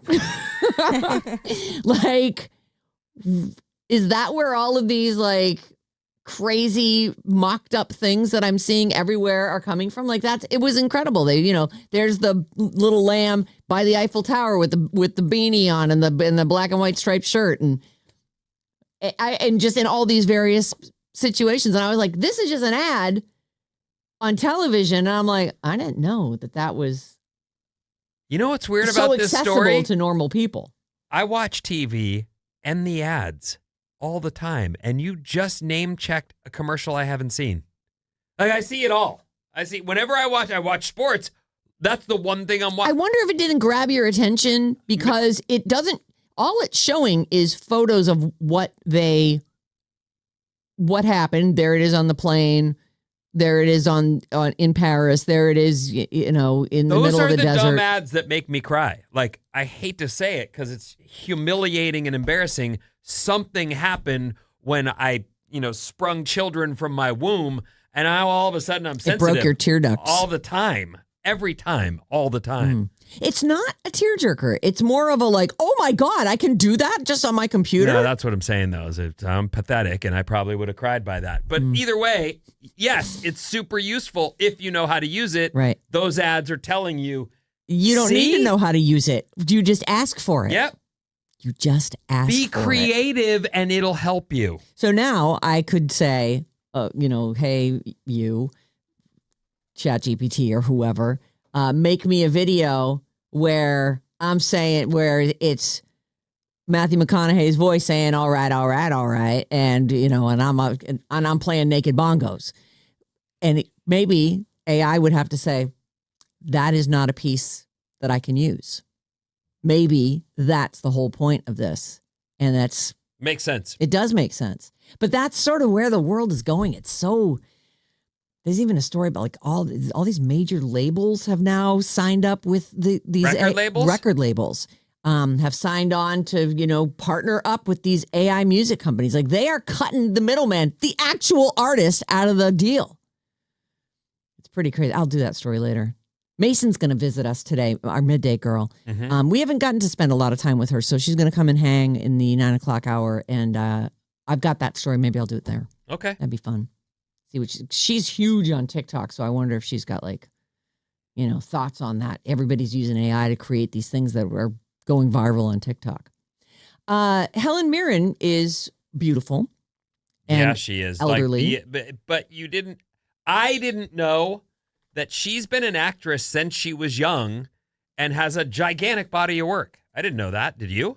I did know that I can't say that I've been a fan of all her stuff, but she was in I feel like she was in movies in the 80s.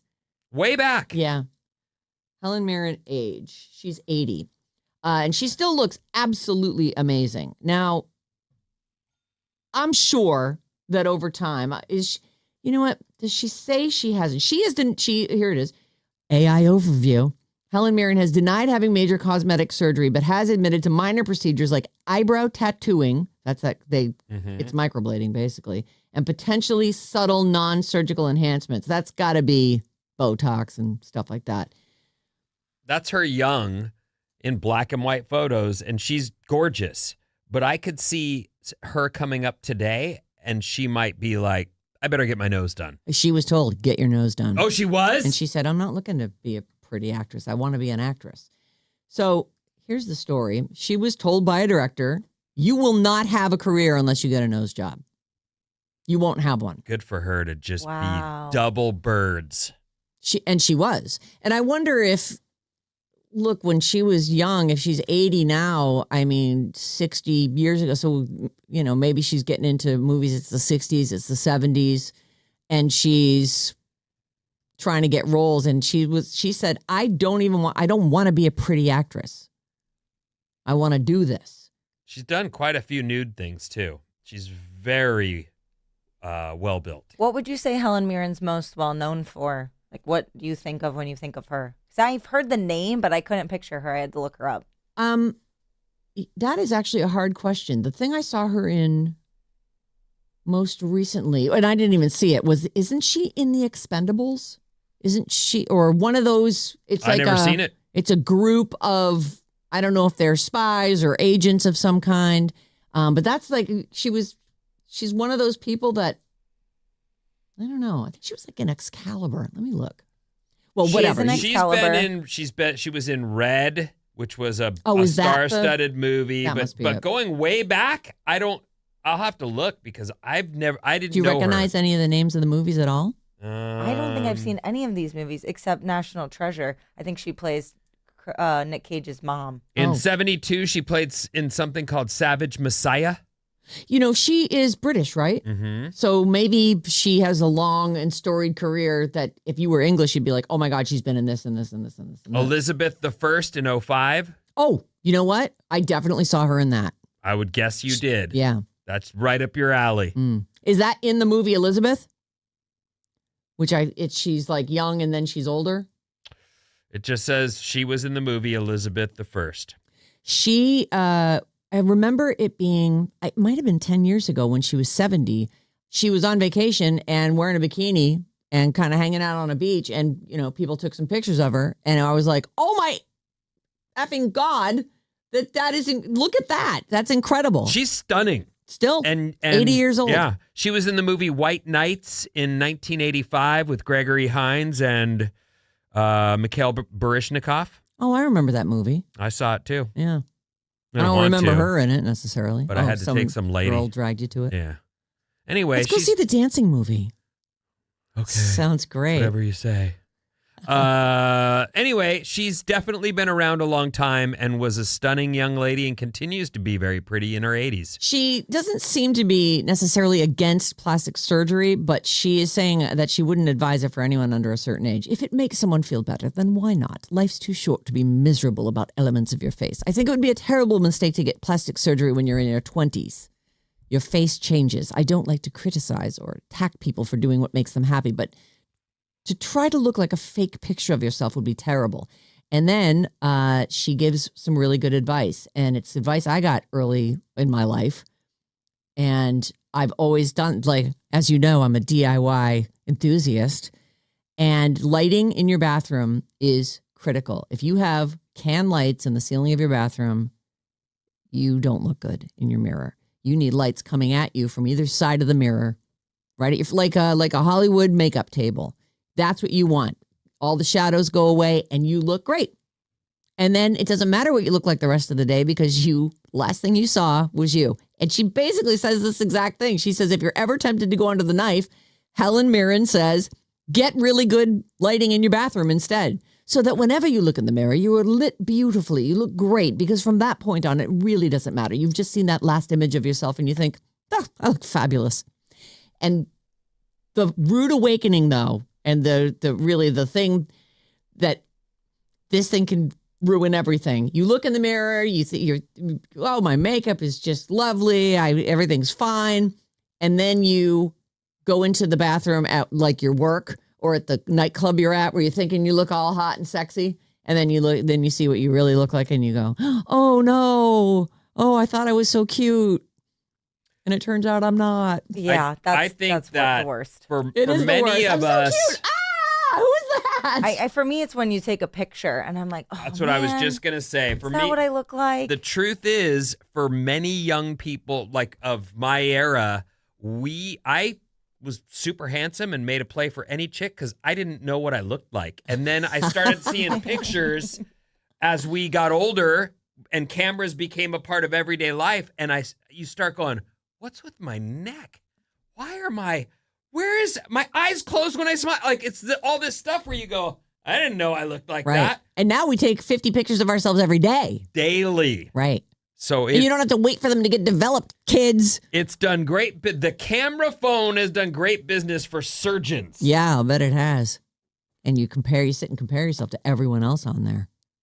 Filters. Anyway, I thought that was an interesting Helen Mirren thing. What do you got coming up, Vin? Food, including something called Rocky Mountain oysters. You familiar? I am. Oh, after these.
Alice 97.3. Sarah and Vinnie, Alice's morning show. Call us or text us 800-400-FM97.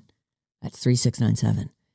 Bad Advice is back, and we want your problems. You can email them to us, badadvice973@gmail.com, and then listen tomorrow at 7 a.m., and maybe we'll solve yours. What's up, everyone? This House Report is brought to you by Jumpstart MD. Start your weight loss journey with Jumpstart MD. Mention radio. That's what you're listening to right now. Hello. Mention radio to get started for only $20.26. Call 855-JUMPSTART or visit jumpstartmd.com. Mostly sunny today. It's beautiful outside our window as we broadcast live from downtown San Francisco and Studio 9. Hello. Looks great out there, doesn't it?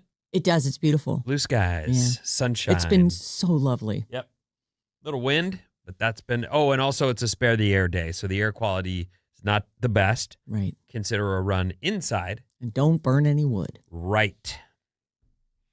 All right, so here's what's happening, and we'll begin with food. Do you like the food? Oh, I do like the food. Thank you for asking. Bob, you have food? Oh, yeah. All right. Unfortunately. Give me some food. I'm with you, unfortunately. I got to stop and eat. It's the same thing with the bathroom, too. Like, This again. We could just get rid of food and bathrooms. Life would be so much more fun. Mm. You know, the need to go to the bathroom, I should say, as opposed to it would just dissolve inside us. Yeah, no, food is, it's a great pleasure in life. Yeah. You gather with people, you prepare it with love, you do the dishes afterwards. Yeah, You it's know, all the stuff. awesome. If you were going to travel to a different state just for food, Oh, and I'm not making this up, this is actually in the article, you probably wouldn't choose West Virginia. oh, you're kidding me. It's in there?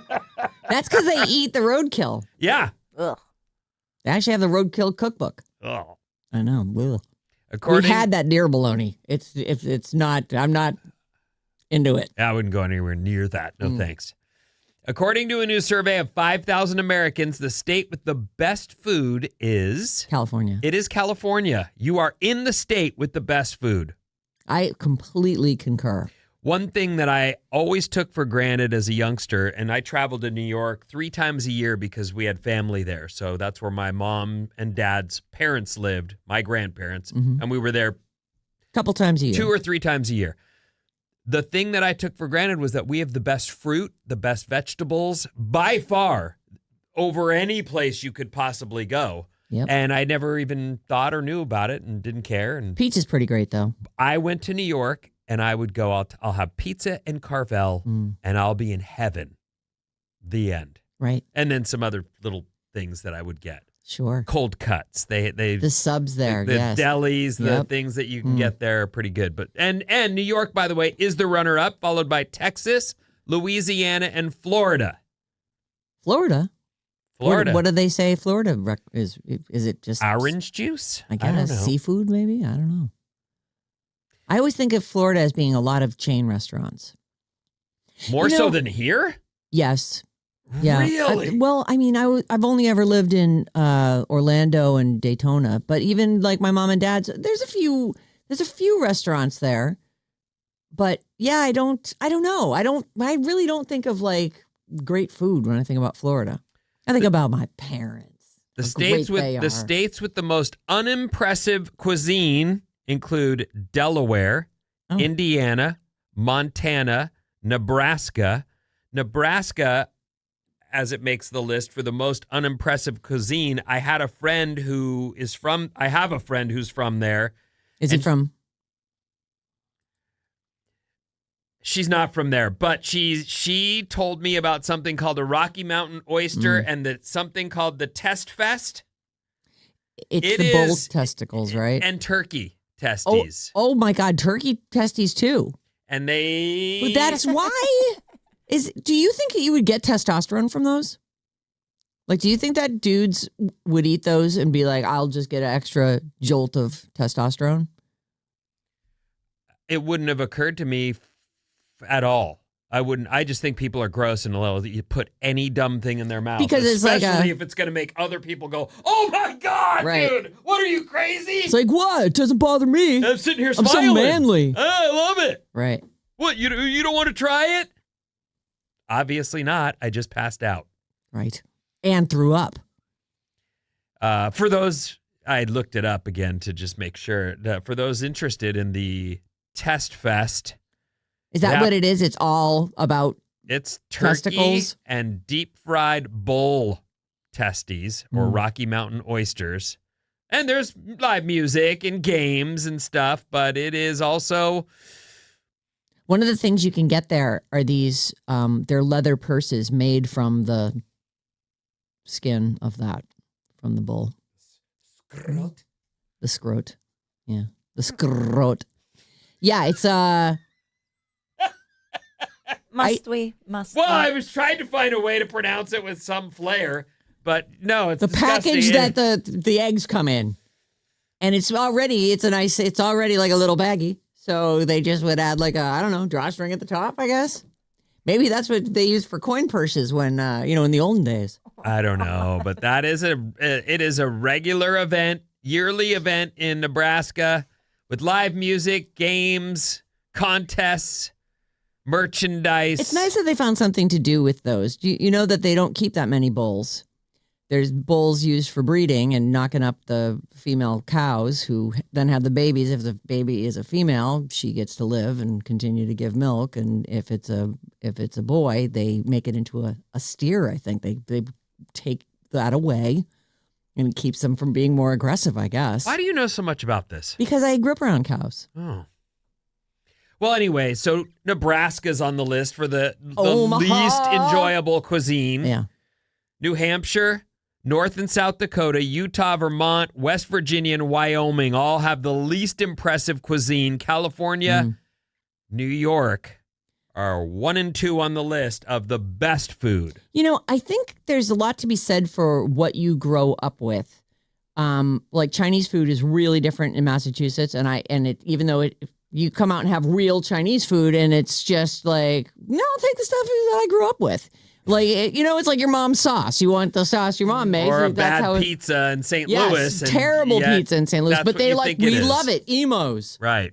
By the way, the texters are saying that Florida has Cuban food. Oh. And maybe that's what got it on the list. I'll eat that. Oh. I'm Actually, all about, yes. Yes, bring it on. Soul food. Let's see. New Yorkers spend the most time eating at 52 minutes a day. Oh. That was another thing, and one of the reasons why every time it came up that we're going to visit family in New York, the dinner table was a 3 freaking hour event. Yeah. And they'd let me leave and go play. Because they couldn't take you anymore. Well, I sure. can't sit still. I mean, You're you know what's funny? the whole time. Just yesterday, Bob sends me a picture of me in our meeting, and I'm perched on the chair like some kind of weirdo. And I didn't even realize I was doing it, but I do know I do this. And she's like, can I post this? And I thought, well, I don't see the entertainment value in it, but sure. Well, now I have to post it because you said that. Yeah. Well, you don't have to. It's funny. After all these years of knowing you, I have found a way to tamp your vibes down. But you are a viber. There's no question that when you're I don't think wanting to leave something, or if you are feeling impatient. I think it was his concentration stance. Who's like, I must he was focus trying on to meeting. focus, trying Don't to focus. touch phone. The truth is that I have always sat weirdly and folded up, and I've told you this already. My knees are wrecked from the way I will put tension on them, the way I sit, and it's just I don't know if it's that I'm bored or that I'm twitchy, like ants in my pants. I'm definitely hyper. This meeting has gone on for over 20 minutes. But anyway, yeah, that was one of the funny, you noticed that and then went, I better snap a photo of this just to... Yeah. So but that's why I asked for consent before I posted it. He was across the table from you, though. Like, what could you see? What is in this photo? He's sitting on the chair, like in a little ball. Like with his knees up. His knees are up. His feet are planted on the chair. I'm honestly just envious. I wish I could sit like that. I'm getting closer with yoga. Comfortable. You can't sit like that? Yes, you can. No. Sure, you could put your knees up on your chair. Not be comfortable like that. No, he definitely seems comfortable. Like that is a position that he can hold for long periods of time. But like the average person does not want to. This is like what a kid sits like. I couldn't even sit like that when I was a kid. Or pretzel style. Yeah, I don't know. I've definitely had Pretzel people style. point out, like, you're all folded up. What are you doing? And I just have always been like I'm that. just holding on for dear life. Anyway, long dinners bum me out. Yeah. New But Yorkers food. with your I like hours of it. eating a day. Well, While we're on the food, Instacart released a list of the 10 most popular Super Bowl snack purchases. Tortilla chips come in at number 1. oh. Potato chips, 2. Oh. I'm surprised. I would have thought it would just be like chicken wings and pizza and Ranch dressing at Oh. 3. boy, these are all like they feel like additions to a meal. By the way, my friend Jason Sisko said this to me just the other day. He goes, "Do you remember when we were kids how much better ranch was?" And I go, "No, not at all." And he goes, "Why are you making that face?" Because I'm wondering if it used to be better. Oh, listen to this. He goes, "So I figured out how to get the ranch like we used to have." And I was like, Trans fat. "No." He said, "You got to buy the ranch mix and go buy your own buttermilk and make your ranch. It's 10 times better than what you'd buy in the store through the bottled, Hidden Valley Ranch." Hmm. And I was like, well, he's clearly knows. And did you try it? No, Oh. I don't eat ranch. I don't eat ranch either. I mean, I'll eat ranch, don't get me wrong, but I really associate that with weight gain. It really has been sold to us that way. They're Mhm. basically people just using, sure, I'll eat some carrots. Got any ranch? With ranch. Mm-hmm.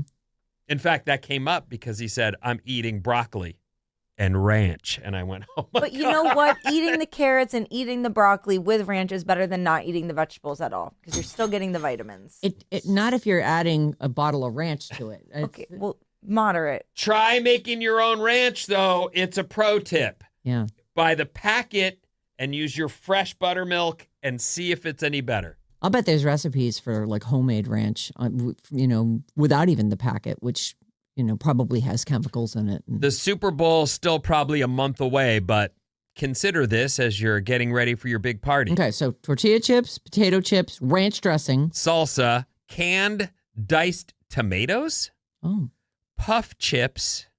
Is that Cheetos? yeah, I think. Cheetos are weird because no one wants to buy them, and it's got to be under processed foods. It's got to be the face of processed. It's like foods. what is that? It's not Let even me have a thing. some. But if you have a bite, you go, "Oh, those are pretty good. I could have a lot of these." And if you put those out at your party, they'll go away They're the before ones that are anything gone. else. I think you told me this. I now eat all my foods dusted with cheese product with chopsticks. I put them in a bowl, grab a set of chopsticks, and I can sit and eat them. I don't get orange fingers. I don't think I told you that. Are you sure? It might have been I a thought news story, but I definitely, I Yeah. don't. I do it now. It's great. I love it. Chopsticks Chopsticks. to eat Cheetos. And actually, you can use them for potato chips and stuff too, but usually you're dipping those. At least I am. But yeah, it's great. I can sit and do it. I don't even need a napkin anymore. I just take the... You sound like George Costanza, but okay. How so? And just in that, well, I eat these with chopsticks, don't you know? No, it's more like Jerry and George being like, "Well, yeah, she was really quite cute, but then she got out the chopsticks when she eat the Cheetos when we were watching the movie." At least she wasn't snorting her processed food. That was pretty good. That That was was pretty pretty good. good. Scallions are on the list. Scallions. So people have forgotten an ingredient for chili. Instacart reviewed their sales data from last year's Super Bowl weekend and released a list of the 10 most popular Super Bowl snack purchases. So you'd get canned diced tomatoes, I guess, to make what? Pico de gallo? Oh, okay. Like if you're going to make your own salsa. I guess. But I was thinking, if you're making a big pot of chili, which is what we usually do. Oh, maybe that's it. Right. Roma tomatoes, queso, French onion dip. Oh, I love French onion dip. Also, they looked at what's popular in different areas of the country. Chicken wings are uniquely popular in the Midwest, Florida, and Alaska. Oh, I feel like they're pretty popular everywhere. I love chicken wings. I hate that I do, but I do too. I know. But I just like spicy stuff. I hate eating off the bone, but the flavor of a good chicken wing is pretty great. They're almost never worth it. Like I only have them once or twice a year because all the work and all the mess. It's so gross. It's almost like put latex gloves on before you eat them, and then you can just peel those off and be done with it. But I think. I don't Or know. chopsticks. No, because you need like 2 sets of them to hold it. You gotta work that thing. Chopsticks don't have enough grip, Vin. Yeah. Maybe just like Sorry, my bad. So a set of tongs. Just clamp it in the tongs and All Like right. a turkey leg. Sure. Have you ever, when I was a kid, when we would have corn on the cob, we had these little holders that we we would still shove have into the those. side. Oh, yeah. We should get those for wings. Yeah, there should be something. There should be something. So did I tell you that the Whole Foods right by my house closed? Yes. There's a Hooters banner hanging there. You're about to have I thought wings. Hooters went out of business. They're just like another one of those companies that had to reorg and get some, that sweet angel money. Yeah, I love Hooters wings. I don't know where they get their gigantic oversized chicken wings that are so but juicy you're and about crispy. to get busy I'm with like, some wings. I don't know if I want that near my house. I That remember doesn't seem you like it's on telling my me about diet. this, and I thought it was a really funny joke. And Gemini also thinks it's a joke. Oh, they think but it's a huge banner hanging Yes. there. Yep. It's So- a Whole Foods, you said? Yes. Yeah, Gemini says that somebody put that up there. I as a hope joke. that they did, because even though I do love Hooters, I really do feel like that is dangerously. It's a 1-minute walk from my house. It's not very Mill Valley, I'll tell you that. It doesn't feel very Mill Valley. I bet they wouldn't even let a Hooters open there. Yeah, they'd be like, no way, man. Get out. What are we, Vallejo? Oh, good times. That's a good one. Sorry, Valley Joe. I was just. No, that's that. We were there at a. Doesn't matter. It's too long of a story to tell. Our number's 800-400-3697. That's where you can send your texts. We take your calls, and Bob is on the show. If Vinnie was his children's age right now, he would probably be diagnosed on the spectrum, and Vinnie's mom must have been a saint to raise him. Oh my goodness. 415. I believe that is true. As I will say this, Vinny is a handful, but Keith is 4 fistfuls. Like, My that brother kid was- seemed to be worse than you. My brother was way worse than me. And even my dad, who was pretty gnarly, like he was an old school Marine and he just didn't want to even try having patience. He just didn't want to. No, I It was want just you like, guys conform. I'm going to beat that down. Line up. I remember as we got older, there was a point where and this was like weirdly one of those moments where I had some kind of something like pride. He goes, I always knew you were going to make it. The other one, I still have to keep an eye on today. And I thought, Jesus. Thanks for the compliment, I think.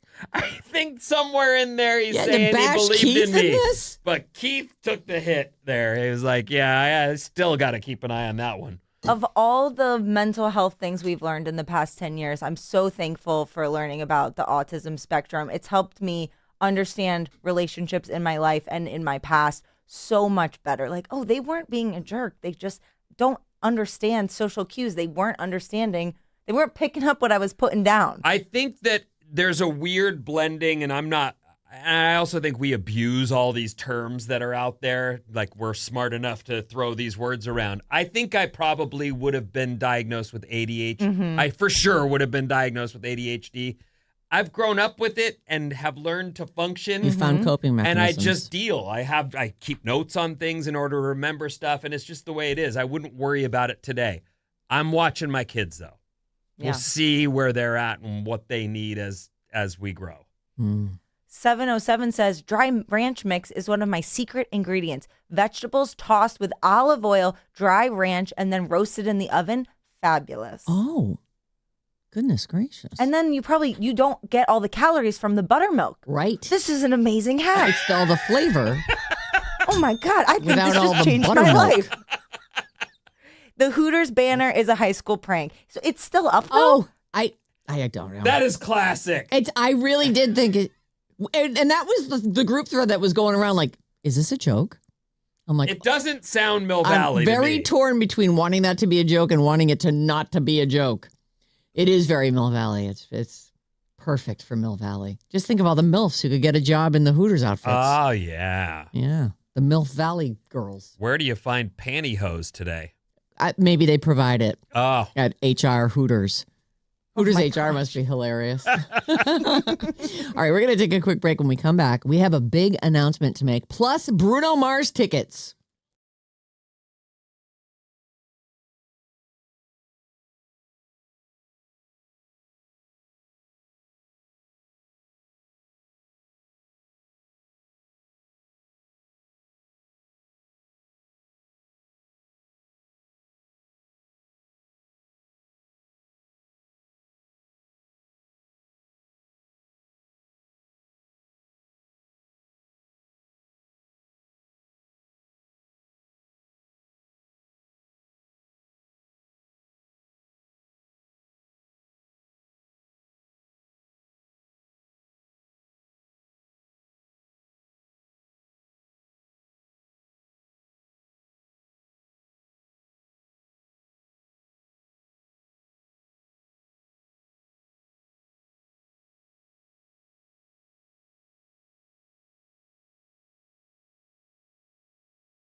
Alice 97.3, Sarah and Vinnie, Alice's morning show. We do love our Bruno Mars. That is for sure. In fact, in just a second, I'm going to give you a code word and you can win some tickets. But I did want to say Bruno Mars just broke ticket sales records with his upcoming The Romantic Tour, achieving the largest single-day ticket sales in Live Nation North American tour history upon their release. Like Taylor Swift, no. How is that possible? I know. Single-day ticket sales, when they went on sale, everyone went, yeah, I want to go see Bruno Mars. Are That's you insane. telling me the Swifties have been beaten? I was thinking that maybe it's a ticket price thing. Like, I don't know. I'm sure they're very expensive tickets, but the Taylor Swift tickets were like, oh, well, I guess I got to save up and take a second job. Yeah. But no. sold out is sold out. Sold out is sold out, but I'm saying, like, you know, he announces all The the things. It's a speed with single which it day, the went, yeah. speed with which everything went. It's not even necessarily that everything's sold out. It was that for a single day, that was the highest amount of money paid for tickets. Go Bruno. Isn't that crazy? Heck Yeah. yeah. And that led to over 30 additional dates being added. Ah! He was like, all right. We checked the temperature and it's hot. It is hot. It's on fire. Yeah. So these are a pair of tickets that you want. Bruno Mars tickets right now. Take the word Bruno. We don't talk about Bruno. BRUNO. Bruno is this hour's code word. Take it to radioalice.com. Do not text it to us. Do not call us and try to tell us the word is Bruno. You need to go to radioalice.com and enter the word Bruno, and you'll be entered for a pair of tickets to see Bruno Mars October 10th at Levi Stadium. This hour's code word is Bruno. Keep listening for more chances. 105, Mason, who's actually going to hang out with us in the 9 o'clock hour. She's going to come in early, and we're all going to hang. It'll be and fun. Yuck it up. And she'll have Bruno Mars tickets for you. Another code word at 105. And it's Jane has one at 405. This hour's code word is Bruno, courtesy of Live Nation, who are probably now like, we didn't even need to give any of these tickets away. You can call us or text us at 800-400-3697. But right now, buckle up. It's time for a big announcement. You may have heard about this little thing called BottleRock. I have. It's just a little show. It's just a little 3-day over-the-top, 5 stages, 80 bands, all the food you could ever eat in the most beautiful setting. There's a lot of star power there, too. There is. So I have the single-day lineups. Oh, So this is, and I believe the single-day tickets go on sale tomorrow. You know, can you get me the ticket information? Because right now the 3-day passes are on sale, and there's all kinds of packages that you can buy. But the single day is where, if you don't have a whole weekend to spend at BottleRock, you want to pick the day that's going to work the best for you. And they're actually announcing these pretty early. What are you giggling I about? just thought those are the grown-ups of the world that are like, a day, it'll be enough. Let's pick one of the days. I'm old. I can do one day of walking around and eating anything I want, and then I'm done. Yeah, so I'd like to pick the bands that I'd like to see. Single day tickets go on sale on Friday at 10 a.m. All right, so tomorrow, 10 a.m., you'll be able to get these single day tickets. Here are some highlights from the lineup. So this is Friday, Saturday, and Sunday, May 22nd, 23rd, and 24th. It's over Memorial Day weekend, I believe. On Friday, your headliner is Lord. Teddy Swims. Also playing Lil Wayne, Papa Roach, Shaka Khan, Men at Work, Natasha Bedingfield. That's all Friday. That's all on Friday. Oh, man, that's a big day. It is a big day. Is that the day you would want to go because you love Lord? Yes. Yeah. I mean, I was hoping that Lord and the Foo Fighters would be the same day. No, but they were never going to do that. They want you to They're sell smart. all the tickets. They are They're smart. smarter than there me. It is. But I cannot wait. Ideally, I want all the people to play on Saturday, but like I was saying earlier, old people, they want the one day with all the stuff they want. Yeah. Okay, so Friday looks real good. Friday looks real good. Real and good. Listen, that's just a taste of the bands that are playing. I'm just going to give you a few of each of these. Okay. Saturday, your headliner is Foo Fighters. That's the day you're That's going to big. try and go? All right. Well, just because of our job and the 3 in the morning and the I hear you. Well, who knows? Maybe we'll already be there on Friday.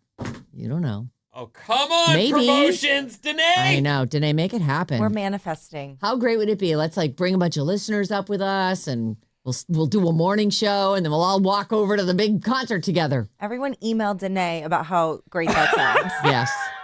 First, you got to figure out how to spell her name. Foo Fighters headline on Saturday. LCD Sound System, Zed, Rilo Kiley, Busta Rhymes, Joan Jett and the Blackhearts, Bush, Better Than Ezra, Paris Jackson, and I actually see here DJ Pauly D. Oh yeah, it's who you think it the is. Jersey guy, the guy from the Jersey Shore. Sure is. Isn't he like 50 now? So what? 50-year-olds can't party? It just feels like that's you, your whole life. You're DJ Pauly D. You know, there's kind of a track between reality star to DJ. You know? I guess. He's not the only one. And I love that for him. Well, he was always Pauly D. A bunch of guys With I that knew hair. In my college age were learning to DJ and learning to spin, and then spinning became not a record, but there Much easier.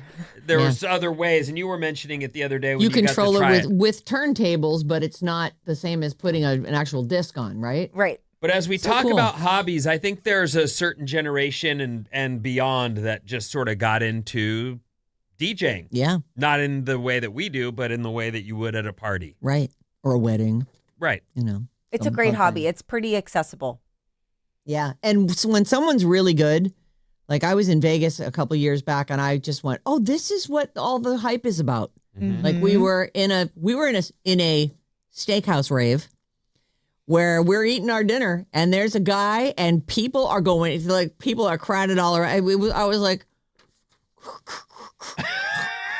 this is fascinating. He was funny, and he kept going back and forth between songs, and it was so exciting. And he was playing everything from like modern songs I'd never heard to like classic rock remixes that were, you know, It's cool. Free Bird, yeah. So don't be down on Pauly D. He may be real good at it. Sure, I'm sure he's amazing at it. He's amazing at And everything. tan. All right, so Friday, Lord, Teddy Swims, Lil Wayne. Saturday, Foo Fighters, LCD Sound System. Sunday, Backstreet Boys, Somber, Ludacris, Tom Morello, and all of these days. That is just a small fraction of the bands who are playing on all the different stages. BottleRockNapaValley.com. The tickets for the single day shows start, they're on sale tomorrow at 10 a.m. Cool. I know. The turnaround is great on this. A lot of times you don't find out which days are which until a little later. So thank you, Bottle Rock Napa Valley. I have a weird feeling one of these days, we've talked about Danae, who's our promotions lady. She runs everything, but she's also a rock star. Mm-hmm. One of these days, we're going to see her band on one of these shows, whether it's Outside Lands or it's Bottle Rock. Yeah. But because I didn't know until I started following her on Instagram. I'm like, oh, she's a musician. She like never says anything about it. no, she doesn't. Yeah. And then she puts it all together and does her little videos and all her stuff with her band. And you go, that's the lady I know from work. Turns out she's leading a double life. And she's a badass on top of it all. Right. Like she could be on Survivor. And win it, I And think. nothing has come of that. And I'll tell you what, if there was ever, a radio station gang fight, I want her with us. Yeah, no, she seems. If we ever got to go fight the other, we She's gotta always bring coming up her. with creative solutions for things too. Like she'll figure out a way that we end up winning, even though maybe we shouldn't have. Anyway, there's that. Bottle Rock. Go Bottle Rock. The single day tickets go on sale tomorrow, and we just told you of the lineups. So enjoy. I guess, let me see what I want to do here. Kiefer Sutherland. We heard yesterday that he was arrested. He was threatening an Uber driver. So I have a little bit more information on this. Okay. His arrest for attacking an Uber driver includes an alleged death threat. Police told sources that, well, they told Tumza. They clearly have a direct line into the LAPD. Kiefer was having dinner with a friend Sunday night, and he called for an Uber Black, which is like the luxury version, I guess, of Uber, to take him home. Somewhere along the way, Kiefer was asking the driver to stop and let him out. After the driver refused several times, Kiefer threatened to kill him. At least that's what the driver told police when he called 911 to report the attack. Here's the thing, though. they're saying that this whole thing could just be a huge misunderstanding. The guy is either Russian or Armenian. TMZ is saying that they needed a translator when they were getting his story from the LAPD. So it's possible that Kiefer's like, hey, man, pull over and stop. And the guy's like, I'm sorry, I don't speak English. Whatever. I don't know. The driver never claimed that he suffered any injuries, but he was chased. So Kiefer's been arrested on a felony charge for making a criminal threat. And then in another source here, this one is, I think this is Fox News. Surprise. He chased the guy before he was arrested, and the guy actually made the 911 call while he was being pursued. So he's on the phone. Running for his life, he thinks. He doesn't know. He's maybe it's possible. It's just a miscommunication, but I don't know. So the initial call came in about 12:15 in the morning on January 12th. The audio described the person reporting as wearing a white-based jacket, blue jeans, and brown sneakers. I guess, according to the call, the person who was reporting was running away from Kiefer Sutherland. A few minutes later, the authorities called back into dispatch and confirmed that the suspect was no longer chasing the person who reported the crime. It says the suspect of Kiefer is no longer chasing the driver of the Uber, and he's now hiding behind the Uber driver's vehicle. He's gone. He's not gone. He's actually hiding. He's just ducked down. A black SUV. And so at that point, there was no more assaulting happening. And so, but then the driver's saying he threatened to kill me. He, got super mad at me when I didn't understand him. And that's what it sounds like happened. He's out. Kiefer Sutherland is out now on like a $50,000 bond.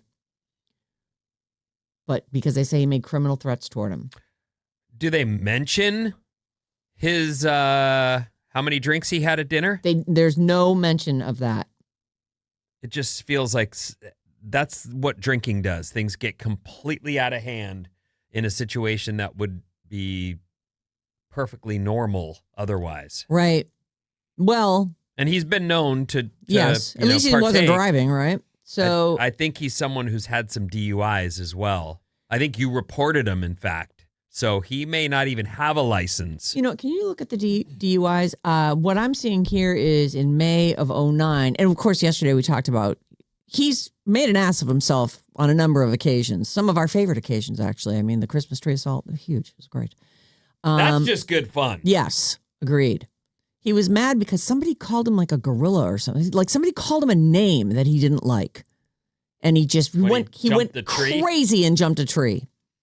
He's been arrested 3 times for DUIs in 89, in 04, and in 07. Yeah. Oh, that's an ongoing problem. And in 07, it looks like his sentencing was a 48-day jail sentence. Oh, did he actually serve this it? is a guy who's that's He's what got I'm a talking problem. about. Probably why he has to get an Uber. Yeah, exactly why he has to get an Uber. And when you said that yesterday, I went, well, I know he has a problem. In May of 2009, he was charged with third-degree assault after he headbutted a clothing designer, Jack McCullough, after the Met Gala. They released a state. The charges were dropped eventually, and the two of them released a joint statement, Kiefer Sutherland and this Jack McCullough guy. I don't know his fashion. Kiefer gave me $1 million That's and right. everything That's is exactly okay. what I'm thinking. They released a joint statement saying that they'd settled their differences. I've decided to forgive him. And Kiefer said, I am sorry about what happened that night and sincerely regret that Mr. McCullough was injured. You don't hear about headbutts very often. You don't No. really. It does seem like someone who's like, I don't care what happens to my head. I'm coming in. I always wonder why a headbutting doesn't smash both their heads. Like, what is that? Is it because I intend? Well, And you're surprised? A person who uses a headbutt probably knows they've got a hard head to begin with. Yeah. Like Or they're at the end of their weapons. In my entire life, I've known one guy that does that. His name's Bubba. But he's a guy who would headbutt someone in a fight, and he had a big, thick neck Yeah. and a big head. If you headbutt someone, just so I can have some advice on this if Sure. I ever need to do it. Like I go for the soft, I go for the nose, The right? nose is a great spot. I don't want to like hit him on the skull. Like it does feel like two eggs cracking together. Like I don't know how thick his skull is. As I got to go for the soft tissue or the teeth, or what am I going to get a bite on my You're not head? going to do any of this, so let's I might stop. have No, to, Vinny. You you're- don't know what Come my on. situation is. It's okay that you're chickeny and you get people the other ways. Thanks for noticing. I do have my defenses. Your ways work just fine, trust me. Yeah, but then they make people mad, and then I got to fight them. All right, Vin, I'm going to move on to, as soon as it loads, I'll find out what it is. Oh, here it is. Oh, YouTuber MrBeast was one of the questions yesterday. And so I saw this story, and I thought, all right, I'll bite. Here's your headline. YouTuber MrBeast, who is apparently the most followed person Most on subscribers. YouTube. Mm-hmm. We're catching up though. Oh, yeah, Oh, we're good. right behind him. Glad to hear that. Please subscribe. It would mean a lot to us as people who work in a place where that would be important to them. YouTuber MrBeast claims that he has negative money right now. He's a billionaire. And basically what he's saying is that, yeah, my company is worth about $5 billion, but that is not money that I have access to. Like on paper, I'm worth $2.5 billion. And I guess, is his company the one that puts up these giant prizes? Like, he gave away $10 million recently. Mm-hmm. Like, so that's not coming out of his pocket. He actually had to borrow money from his mom for his upcoming wedding. I'm like, that seems fake. So 27-year-old MrBeast, whose real name is like Jimmy Jerko or something. Let me find it. You just wouldn't. Jimmy Donaldson. I'd heard all this talk, and when I finally saw the guy, I just went, not in a million years would that guy be called MrBeast. I know. I'm But looking at okay. a picture of him right now, just going Dorky, dweeby guy with super fake dorky. teeth. With just, I just everything about him bothers me. Bob, do you love him? I don't love him, but I respect him You respect him. because he has built something and he has used it responsibly. And he gives a ton of money back to charity. He is not hoarding his money. He reinvests everything into continuing to grow his channels.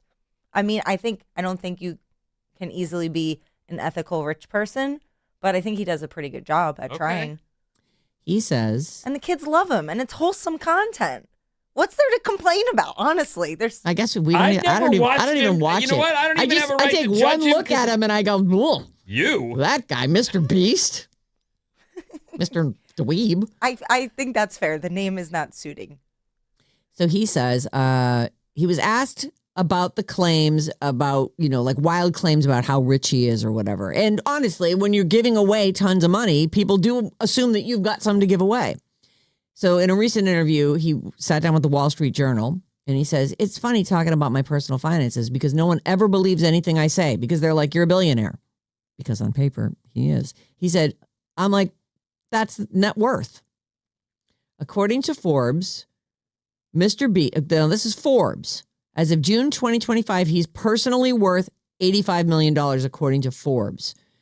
Fortune reported in 2025 that his company, which he owns a little more than half of, is worth $5 billion, which is considerably more than $85 million.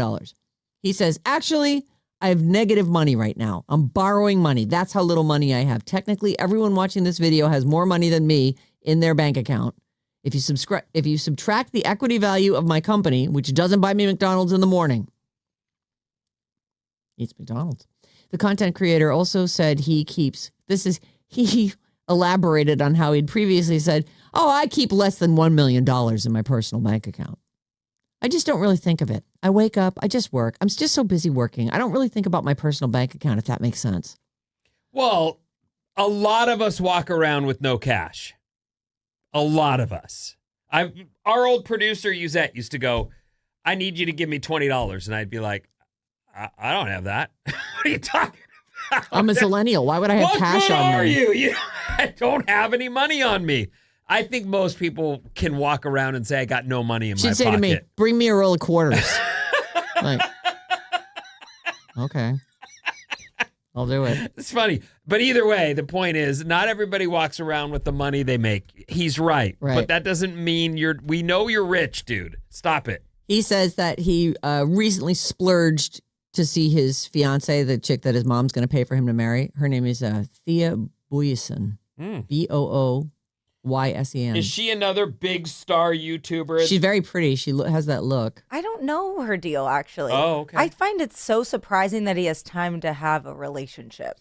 Well, here is why he justified spending $150,000 on a private jet flight to go see her. I guess she's in the UK, like in college or something. I don't even know. He says, I don't live near a major airport. I have to drive 2 hours to get to an airport and then take a layover to get to places. One time I was like, screw it. I'm just going to rent a private jet and fly to her because I really want to see her. Good for him. It only took him 8 hours to get there as opposed to 19 hours. And that his time is worth a lot of money, Vinny. He said, Well, stop I felt saying so that bad. You don't have but any money. You have all the money, guy. I know. Who did you borrow the money from for the private jet? Just a dumb story. $150,000 for a private jet ride. Yikes. Anyway, he says he's borrowing money from his mom for his upcoming wedding. Aha. I know.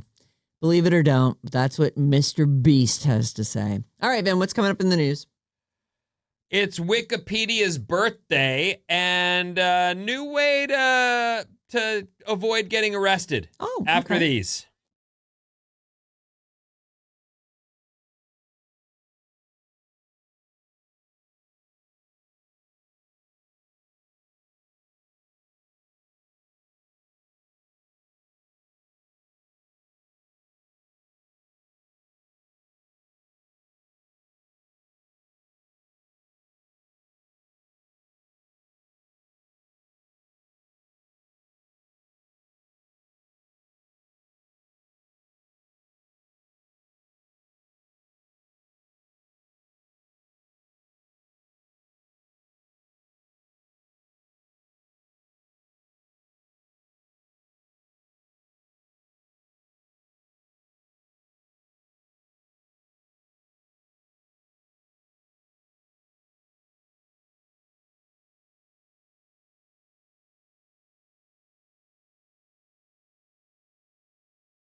Bum, bum, bum, bum, bum, bum, bum. Alice, 97.3, Sarah and Vinnie, Alice's morning show. You can call us anytime. Hey, call me on the line.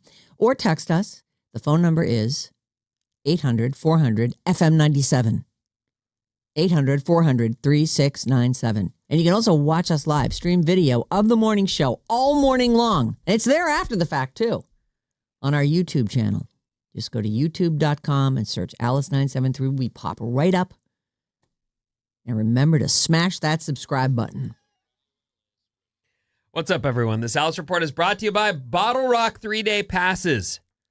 BottleRock Napa Valley, the first taste of summer, returns this May 22nd through the 24th. Your headliners are the Foo Fighters, Backstreet Boys, Lorde, Teddy Swims, Somber, and so much more.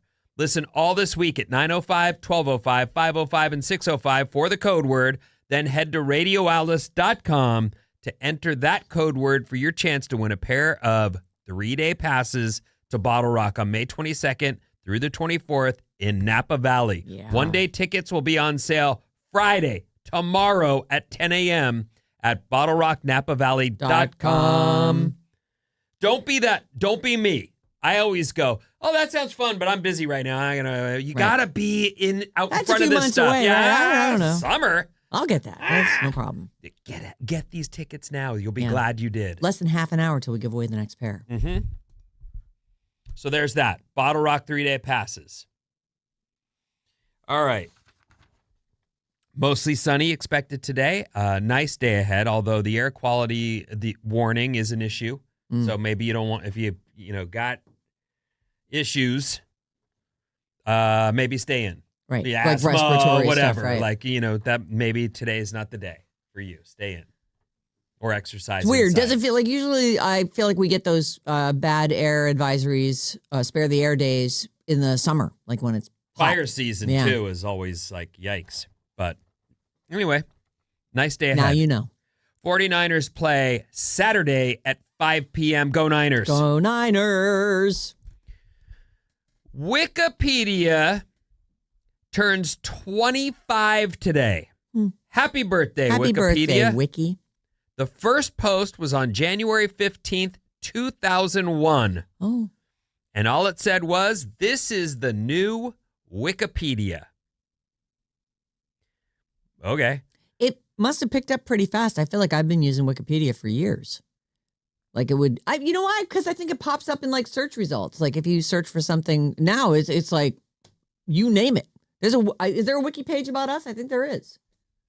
It wasn't the first online encyclopedia. Another one called Newpedia launched in 2000, but it didn't last because they only let experts write about stuff. Wikipedia will let anyone post, and then other people review it, and it will be changed accordingly.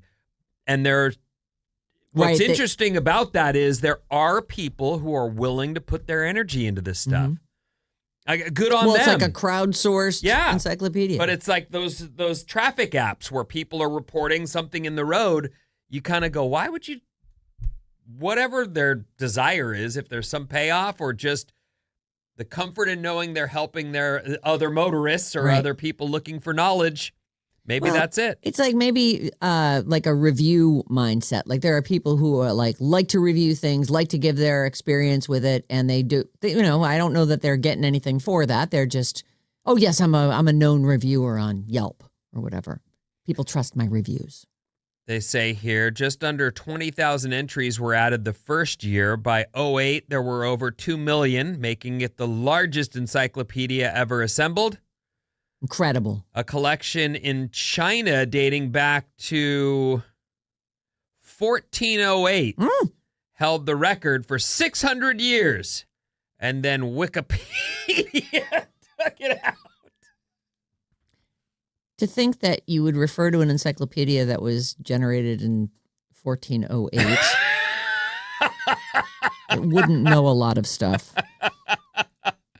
Maybe they just kept adding to it. In the time it took you to write that page, things changed. What, are you kidding? Right. All the things that were discovered and invented. Yeah. Oh, right. And you were writing it down. You're licking your pen because that's what they had to use. Exactly. They were using, feather and ink. Right. Today, you can read Wikipedia pages in over 300 languages, and the English version alone covers more than 7 million topics. Happy birthday, Wikipedia. Our Wikipedia needs some updating, by the way. So if anybody out there who's listening, Do we have one? Is it just an Alice one? There's a KLLC page. KLLC. And there's a little Sarah and Vinnie section, but it doesn't even mention Bob. So Oh, Hello? why don't you fix it? no, that's not my thing. Oh, all right. It's not my thing either, so I guess it just stays the way it is. Yeah, I mean, if I looked that up, which I never have, but if I looked at, you know what's funny? Don't My look it kids up. go, "We looked you up. You're all over the internet." Okay, well, I'm alive, Right. and I've made some noise here and there. Probably some of that is shameful. Yeah, don't If look I it up. looked at the wiki, I'm sure I would be like, all right. It doesn't do you justice. That's I all think right. we have a Yelp profile too, like somebody that like people have given reviews of the show. We probably shouldn't tell everyone to go I think look we these have things up. an IMDb page as well. Oh, Well, we probably have it individually Yeah. maybe because of, we did co-star in a movie with Denzel Washington. We know how to say his name correctly because he's a co-star of ours. Question asked, what's the first sign that someone is a bad driver? Oh, is it when they crash? There's a lot of things. When I saw this, it just piqued my interest. I am a commuter. Mm-hmm. I spend quite a bit of time on the road, and some of this is absolute. A good driver is someone that misses their turn. A bad driver is someone that never misses their turn. No matter how many lanes of traffic they have to cut across on the highway. All of you out there doing that are terrible drivers. Just Keep going. go to the next. California is built in such a way that you know how to turn around. You get off, you go over the bridge, you get back on, you go the other way, and you get off on that next exit. Yep. It's easy. This isn't Pennsylvania No. where you'll wind up in New Jersey. And no, there is no way to get back to Pennsylvania. You're just stuck in Jersey. Super hard. What happened? You get on that? Yeah, I You got were on over there for like an hour. Like, it was unbelievable. I've done that too. Yeah. It's just not set up right. What is that? The George Washington Bridge? One of them. Right there out of the sound Ben Franklin electric factory. Bridge? What is Right. that? Sound factory or electric factory? Electric Factory. I was leaving there and I ended up in Jersey for over an hour in the middle of the night and still had to come to work the next day. Jersey's not so bad. It's not. Yeah, but it's not where we live or Yeah, work. it wasn't anywhere where I wanted to I be. understand. Here's how you can tell someone's a bad driver. They don't accelerate to highway speeds as they get on the on-ramp. Yeah, you got to speed up. You got to get to a point where you can merge in and people can make room for you. Bad drivers can't maintain their speed. They decelerate and accelerate, and you're behind them going, what are you reading? Please. Right. Look at the road. For the love of God. I know somebody who, when she's talking, her foot comes off Comes the off the accelerator. gas. Oh, boy. I won't say her name. It's Marianne. Marianne. And when you're talking, she's speeding right along. And then she starts talking. I'm like, oh.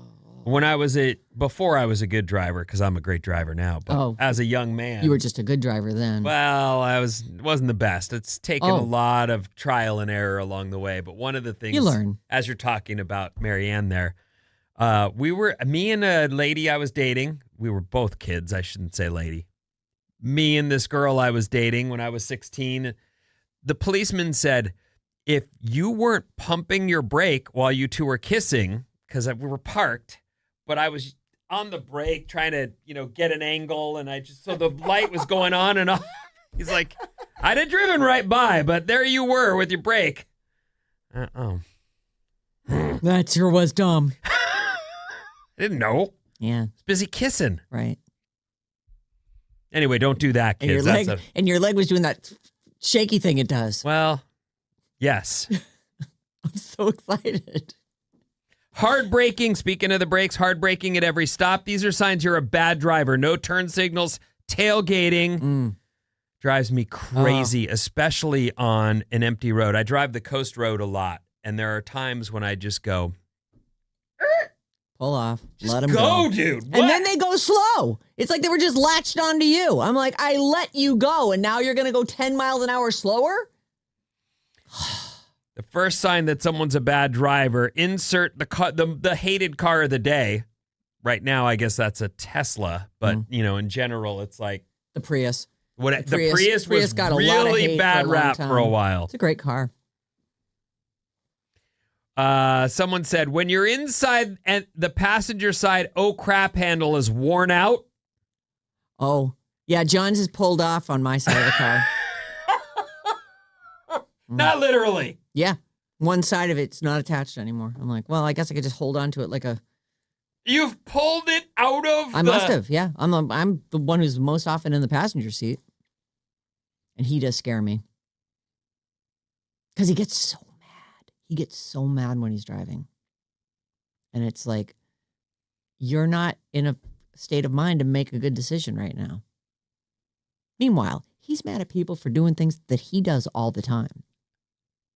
I'm like... I don't believe that. John is very mild-mannered. I think you're framing him right now. I'm not framing him. And John? he knows it, huh, John?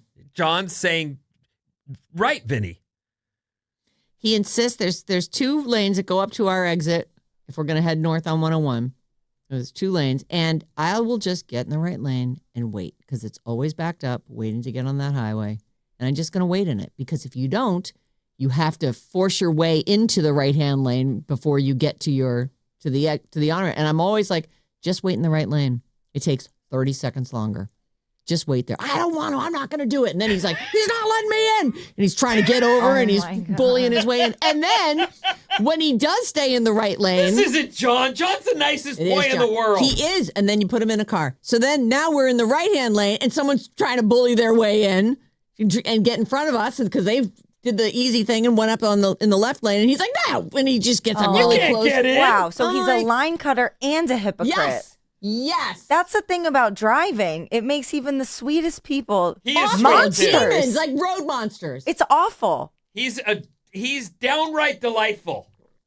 And as a self-proclaimed bad driver, we're trying our best out there. I know, and everybody makes mistakes too. Like, don't be so mad. If we could all just take a deep breath. It's out on the funny road. that the number because I drive so much in my commute, I started noticing these student driver stickers on all these cars. Like they've become a real popular item over the last, I'd say, 5 years. And I thought, these are people who suck at driving and just want to Give me a break. some kind of break. Yep. It turns out it's really just parents who are sharing their car with their kids, and that sticker's just become very popular. And I guess it's the parents' way of saying, don't kill my kid. My kid sucks at driving. But at first I thought it was just crappy drivers who are saying, I'm tired of catching crap. Could be that too. It might be. And the last thing, well, there's a couple more. When you see that car that starts to drift out of their lane and then the sudden jerk back means they're on their phone. They're not driving. Right. And lastly, they crashed into a stationary car, which along the way I have done. You sideswipe something? I slammed right into the back end, reaching for a Smith's tape on the floorboard of my Honda Civic. Was it worth it? I was 2 blocks from home, and I just wanted to pull up hearing my song, the song of the day. Right. This would have been 88. Mm. And there I am reaching.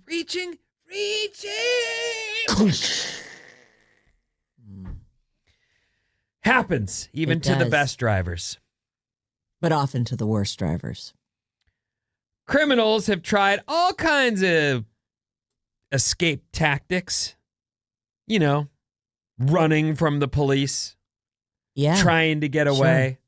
Jumping in through a manhole cover into the sewer and running away. Yeah, good one. Yeah, thanks. On Tuesday, police in Florida responded to a place called Palms of Emerald Coast Massage Parlor. To investigate an alleged attack. Someone from the Department of Health reported they were yelled at and physically shoved out of the business by a massage parlor employee. Oh. The cops showed up when they tried to cuff the woman. She began to poop. Oh, that is one way. People do not want to be near you when you're pooping. That is true. It's a good one. She number two'd towards the officers in an attempt to avoid being arrested. So it seems like there might be obstructions in the way. Like, is she wearing a dress? I know she's going commando. Is that it? She was like prepared for this in case. The woman was arrested for battery. And they say here, by the way, the Palms of Emerald Coast was previously called Classy Spa. Oh. No word on the name change, why they went with Palms of Emerald Coast, or if they Maybe do someone in said fact. saying classy spa just makes me know that my husband is coming here for that happy ending. I still find it hard to believe that people do that, but I guess it's a known underground. Transactional. I know. Still I weird, need though. it. You've got it. You're Let's gonna do this. go get a massage and have. I want all the parts massaged, Vinny. I don't actually. I'm a dude speaking here. Oh, this is an impression you're doing. doing. This is my impersonation of dudes. Yeah, I want all the parts massaged. Okay. Mm. 800-400 FM 97 or 3697 is our phone number or text number. Bob's on the show. Good morning, Radio Fam. Please wish my nephew Joaquin happy move-in at Cal. We're all very proud of him. Oh, how Congrats, exciting! Joaquin. Yeah, Riz from Concord, listening on the app.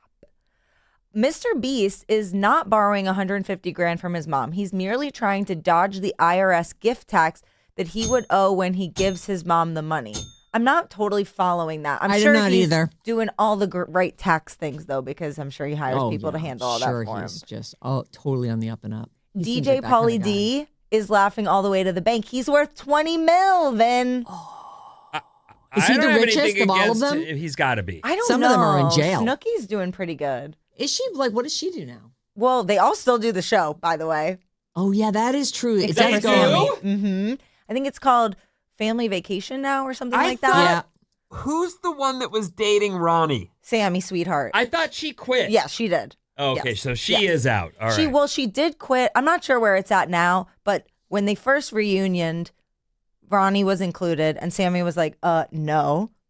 And then eventually Ronnie left, and then Sammy came in. But I'm not sure who's involved now, except for I know for sure Snooki and JWoww. Yeah, they don't even list Sammy in here. I will say, DJ Pauly D Del Vecchio is the richest with $20 million. Good for him. Good for him. The situation, what? He Went to jail. he went to jail, lots of legal issues, and they actually say he's still got about $300,000. Oh, good. He's doing much better now, I've heard. Who makes most? Who makes the most here? Vinnie. You remember Vinnie Guadino? These are the Jersey Shore stars, by the way. JWoww or Snooki? Who makes the most out of those three? Guadino. Snooki. It's Guadino. How did you know that? I don't know that. You just took a guess. Mhm. JWoww and Snooki are both worth about $4 million, and Vinny is worth about $5 million. What does he do? Don't know. It doesn't say. Podcast? Fortune through appearance, endorsements, businesses, and spinoffs. Okay. Maybe he invests. By the way, DJ Pauly D is not the only reality star turned DJ on the BottleRock lineup. There is a housewife from Salt Lake City, Meredith Marks, who's also a DJ. Oh, which is hilarious because that she's like is so in her fun. 50s. I love it. Why not? I hope she's on Friday or whatever day I get to go. You want to hear a She must be on the crazy list. story that I just read? Friday. Heck yeah. You know the band Faith No More? Yeah. I'm a big fan, right? Mhm. You know someone. I do. Very well, actually, that's in the band. One of the guys in the band, I think he's the guitar player, but his name's Roddy Bottom. He tells a story in the new book he wrote, and I just read the excerpt, but it was about how he got paid $12,000 after one of their early tours. Like they were getting, a stipend to Yeah. get through the trips, but then he got $12,000 and was still living at home. He bought Apple stock way back, all the way back. Oh, wow. All the way back to the early days. With the $12,000 he bought it, what is he worth bought now? it all. He said, my boyfriend at the time told me, invest it. And so I did. And he put it, he doesn't say what it's, he never needs to work again. Music is his hobby. Wow. So he hasn't totally sold it. So he's like sells off parts. He said, yes, I am completely not in need of money at all ever. Sometimes you win the lottery, you know? But that was at a time when he would have been right to say, I want to just go buy a sandwich. Yeah. I want to just walk around. It's 12 grand. You know what? I What? want some fancy pants. I've been on tour let me go get some shoes. Sure. I need some new socks and underwear. He turned it all into Apple stock and is worth a fortune because of it. Good for him. That's great. I wonder what his share was worth. So maybe like when did they first start touring? Like maybe the late 80s? Yep. So maybe 88, 89 he bought it? I'm trying to piece it together in my head. I think he'd bought the stock before Steve Jobs had even come back. Oh. And definitely before the iPhone. Oh, yeah. Well, if it was after their first tour, then it was probably, 20 years before the iPhone. Or well, No, at you're least right. 15. Yeah, you're right about that. But anyway, early investment of $12K Oh, boy. has this guy sitting there going, I don't need money. All right, we're totally out of time here. Let me get away from this. And coming up, 3-day passes for BottleRock. Plus, Mason's going to come and hang out with us.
Alice 97.3. Sarah and Vinnie, Alice's morning show. Oh, everyone's so excited about BottleRock. Oh, BottleRock Napa Valley. Take the code word MEMORIES, MEMORIES, to radioalice.com for a 3-day pass for BottleRock Napa Valley, the very first taste of summer.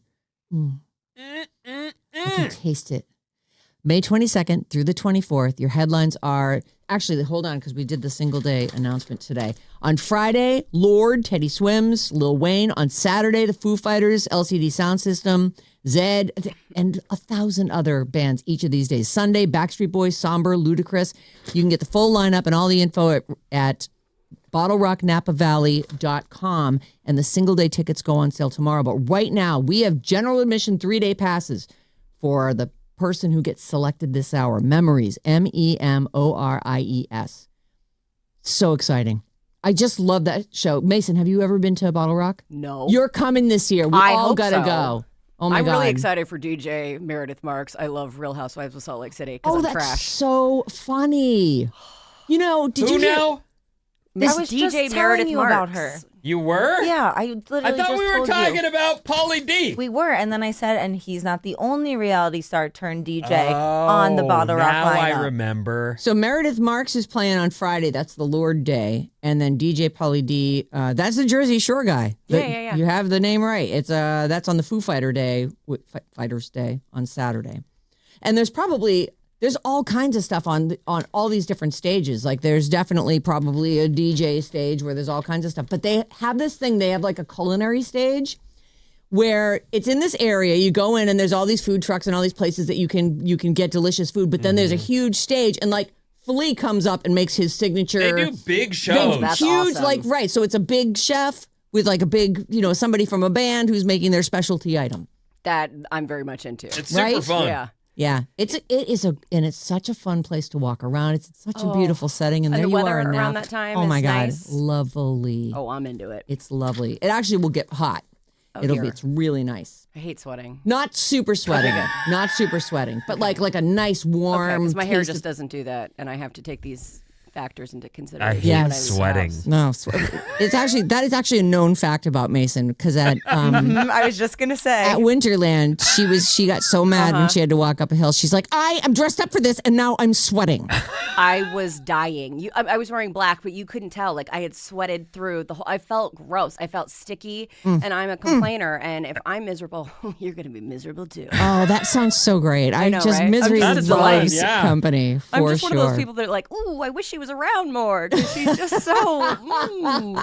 Yeah, I'm working on it. I'm working on complaining less, but it really is kind of how I work through my problems. I Yeah. talk things out loud. Well, I've always thought that like it actually feels good to complain. Yeah. Like that is how you get through. Like you complain about it. That's why I hate when people don't commiserate. Like if I'm complaining about something, just go along with Oh me. yeah, You like know? if you want to gossip about something and someone's like, oh, I don't want to say anything bad, or I'm like, "Well, we okay, don't I'm gonna have go anything sit in with someone common else. then." Right. Hello. I'm a horrible person, is what I'm saying. Oh my I own God. it. I feel like we're kindred souls. I know, right? That is pretty funny. Got good. person that goes, I got some gossip on that chick right there. Oh, I don't think we should talk about Yeah, that. I don't gossip. I mean, at What? least nod your head and say, right. Mhm. I know. Well, now I feel like a bad person. Because I am one. I'm fine with it. Yeah. Before Winterland, Mason, Maddie, and I went out for sushi with Susan also. Oh, did you and gossip? Maddie was the last one there, and within 5 seconds of him sitting down, it was a full gossip session. Yeah. And I was like, well, maybe that they don't mean, and they're like, be quiet, Bob. We're Stop being gossiping. such a nice person. We know a lot of the same people from before days, so yes. Oh, you and Maddie do? Yeah. Oh, I see. all right. Oh. I like getting the tea, but I do feel guilty. Even if she doesn't know the people. Yeah, me too. I'm like, No, they it did is- what? it is- They well, stabbed yeah. you? That's the Yes. best tea. I call it tangential drama when I'm not involved. You know, There's a there's term no for it. consequences to me. Right. I just get to enjoy it. It's like watching reality TV. Mason, let me ask you a question. Yes, sir. Were you a star on social media first, or were you doing radio first? Radio first. Is that right? Yeah, and I did afternoons in Seattle for 13 years. That was my very first only radio job. Jeez. In afternoon. Right to Yeah. afternoons. I've always been a really good imitator, so I think that's why I probably started at a higher level than some people. I used to want to be a news anchor. My next door neighbor in Hawaii was a news anchor, so I always wanted to be like, our top story tonight is a fire in Tacoma. We go now to the scene, that kind of thing. That's really good. Thank you so much. That was actually really good. I have too much Oh, facial man. expressions to do the news, though. I'd be like, they did what? Yeah, you got to keep that straight newsy. I'm I serious don't think about I could this. do it. If I'm interviewing some crazy person on the street, I'd be like... But yeah, that's why I think You got to I was watch the better. show, you guys. You got to go to Yes, she's doing stuff. youtube.com and search for Alice 97.3 because Mason is doing all kinds of I'm very animated. gesticulation. So you're doing afternoons. Did afternoons, COVID hit, and I lost my job, and I was, Aye. I mean, that was my entire identity, too. I was known as Mason on Movin'. I mean, and I had done social media, but, like, not to the extent. And so when I was unemployed for almost a year and a half, I mean, I can't even tell you how depressed, and, I mean, I cried almost every day, and I shared a lot of that because I'm a very open book. I shared a lot of it online, and Well, and dating complaining stories is your and- thing. I mean, know. that's how you do it. And I was like, Let I've it got out. a captive audience. It's go time. So yeah, that's It where grew it out of started. that. Yeah, Out of and the that's how I pandemic. got my next job. I did mornings in Dallas from gaining a following of like 300,000 at that point. And then I went to Dallas and had a story go viral and Damn, got to man. 1 million. And then that's when I got my job afterwards with Nick Cannon. So yeah, everything happens for a reason. I really do believe that. Yeah. I wouldn't be here with you if I hadn't had all those things happen. God, you're so lucky. I know. I've never write heard my her be diary so every night. positive. I have my moments. Yeah. You just got to keep it balanced. Right. That's a pretty rad story, all It jokes is. aside. It's a great story for sure. Yeah. Hey, are you Deadhead at all? Not a big one. Yeah. I can enjoy some. I'm not a huge fan, but this is sort of like Grateful Dead Central, like Right. this area. Well, the and Bay Area, that's where they came out of. But there are people who have their favorite record is the 72 live show in Washington, D.C. Like, what? Sure. Like, wow. Didn't even know DC was a thing back then. Anyway, Bob Weir, we lost him this week or last weekend.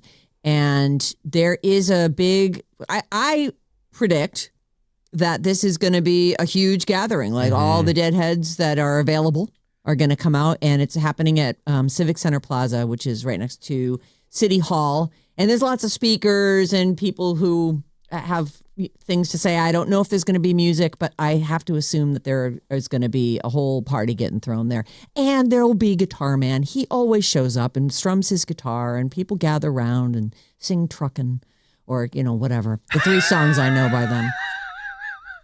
And all the songs that are 25 minutes long. Right, Those right. will just Oh, go on that's- and on. The jam band. This is happening Saturday, and it starts at 12:45. So, and I'm looking at this in Rolling Stone of all places. So this is definitely you can find it in local Since you papers. brought up the Dead again, just to quickly re-mention, Forever Dead is the name of the new band, and they will go on. And they're sanctioned by the surviving members. Is Bob said, I plan to rejoin the band when I come back, when I am reincarnated. and grow up for 30 years I and learn expect, guitar. yes, all the stuff. I expect them to still be playing so that I can rejoin my band. So Forever Dead is the new name, everyone. Heads up, if you're a Deadhead and you just had a little baby, you should definitely claim that it's the reincarnation of Bob Weir. Smart. And right. Yeah. Think ahead. This is long term. This is a long term plan. But your baby could be a rock star. Go As with the Dalai Lama or or Bob Yeah. Weir. He just keeps coming back. Bob Weir Smith, my son. Super Bowl's right around the corner. It is. The commercials are the thing, and it's funny because it always sneaks up on me. Like, I'm not thinking about Super Bowl commercials. I don't care. I don't like commercials. I don't care about commercials. I'm not like, what will the next Pringles commercial be? I'm not thinking that way.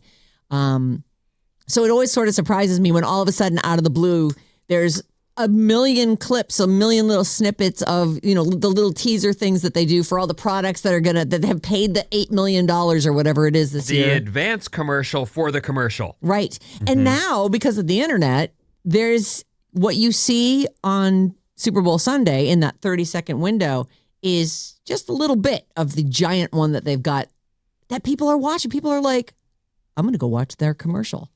That is why advertising on the Super Bowl is worth so much more than just whatever you're paying there. Like, if you can get something that's big and that people are talking about, and then go and view it a million times.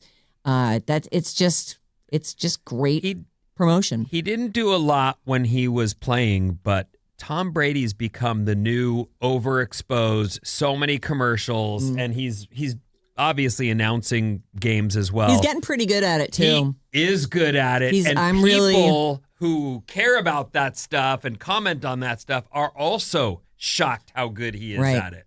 You know who's gone downhill maybe we're getting in the weeds here, but do you watch a lot of football, Mason? Oh, so much. Yeah. So she doesn't. Okay, Love it. so Love go teams go. So Tony Romo is a, and I really like Tony Romo He's at charming, first. I thought though. he would, but I was listening to him the other day going, is there something wrong with Tony Romo? What's going on with Tony Romo? Like, I don't know. Am I the only one that thinks this? I never thought he was great to begin with. He had his moment. Like early on, he was really charming, and obviously as a former player and quarterback, like he knew stuff about the game and was insightful. And just the other day, I'm like, what is he talking about? And why can't he finish sentences? It was very strange. But I'm with you. At first, I thought Tom Brady seemed super stiff. And he has relaxed into it, and really, he's good. He lets go of himself, and he just talks. And I've been like, oh, I hate to like that guy, but we're gonna see a lot of him. Yeah. I bet in Is he the still- Super Bowl Is commercials. he still dating that Alex Earl influencer? Or debatable if like dating, but they were getting very close. supposedly they hooked up. But I've also seen stories where they're both saying, no, we were dancing on the same yacht together and happened to be. Okay. So I He's don't a know. little young for him. I mean, grown-ups can do it. And That's then what he's gonna go high for. five and then get on down the road. That is true. Nothing wrong with that. I feel like Mason's mic could be a little hotter, or or just get right up on it, girl. Okay. Get down Sorry, on it. guys. Anyway, back to the Super Bowl. Yes. Right. And the commercials. Sabrina Carpenter has released a little teaser for a Super Bowl commercial. I put it up on the Sarah and Vinnie Facebook page if you want to look at it. It's just wicked short, but and so it begins with Sabrina Carpenter and Pringles. They're getting out ahead here, and I'm sure over the next couple of weeks, it's really every other freaking story that I see is going to be about the Super Bowl commercials. So in the clip, Sabrina is like sitting on a porch, and she's got a bowl of chips next to her. And she's holding a flower. It actually looks like a feather duster, but it's all Pringles chips all the way on there. And she's going, he loves me not, he loves me, he loves me not. It's cute. And she's adorable. Everybody loves to see a cute little button. Little Sabrina Carpenter. So the caption for the post is, love at first bite. Once you pop, the love don't stop. Okay. But you do apparently have to wait until February 8th to see the full clip. Although, How will we sleep? I don't know. I can't think of what I'll do as I wait. Every time I see her, though, I just go, should I get bangs? Kind of want bangs. Sabrina Carpenter has bangs. They look very cute. Mason, if you're going to get bangs, now's the time. It's bang it? season. It is bang So season. if you're Why is thinking it about bang? it, What do you mean it's bang season? like that's the hairstyle of the year. It It's is. bangs. Curtain bangs. You have curtain bangs going on, kind of. You know, I've been trying to let them grow out. They look Do I cute. have to go back to You kind of bangs? make me want to get them done. I feel like it's been evolving. Like curtain bangs started a couple years ago, and now they're getting shorter and shorter. And everybody's got the Dyson Airwrap now, so it's No, they don't. No one has the I Dyson can't Airwrap. afford the Dyson. I don't know Well, what kind of money you get paid. no, but I- I don't have Dyson money. well, I don't have one, but I would. What is the Dyson Airwrap for those of us who Oh, have no idea Vinnie. what you're talking about? It's this magical tool that can turn your hair into anything. It's It's got basically different the Flowbee. attachments, like Oh, it's the a Dyson Flowbee. vacuum. Okay. So you've got the attachment to blow dry. Then there's like curling attachments, so you can curl your hair with hot air. Is that what you were? Do you rep them? I'm sorry, what? I've seen you do curling iron. No, stuff those are different products that I'm paid to endorse. Okay.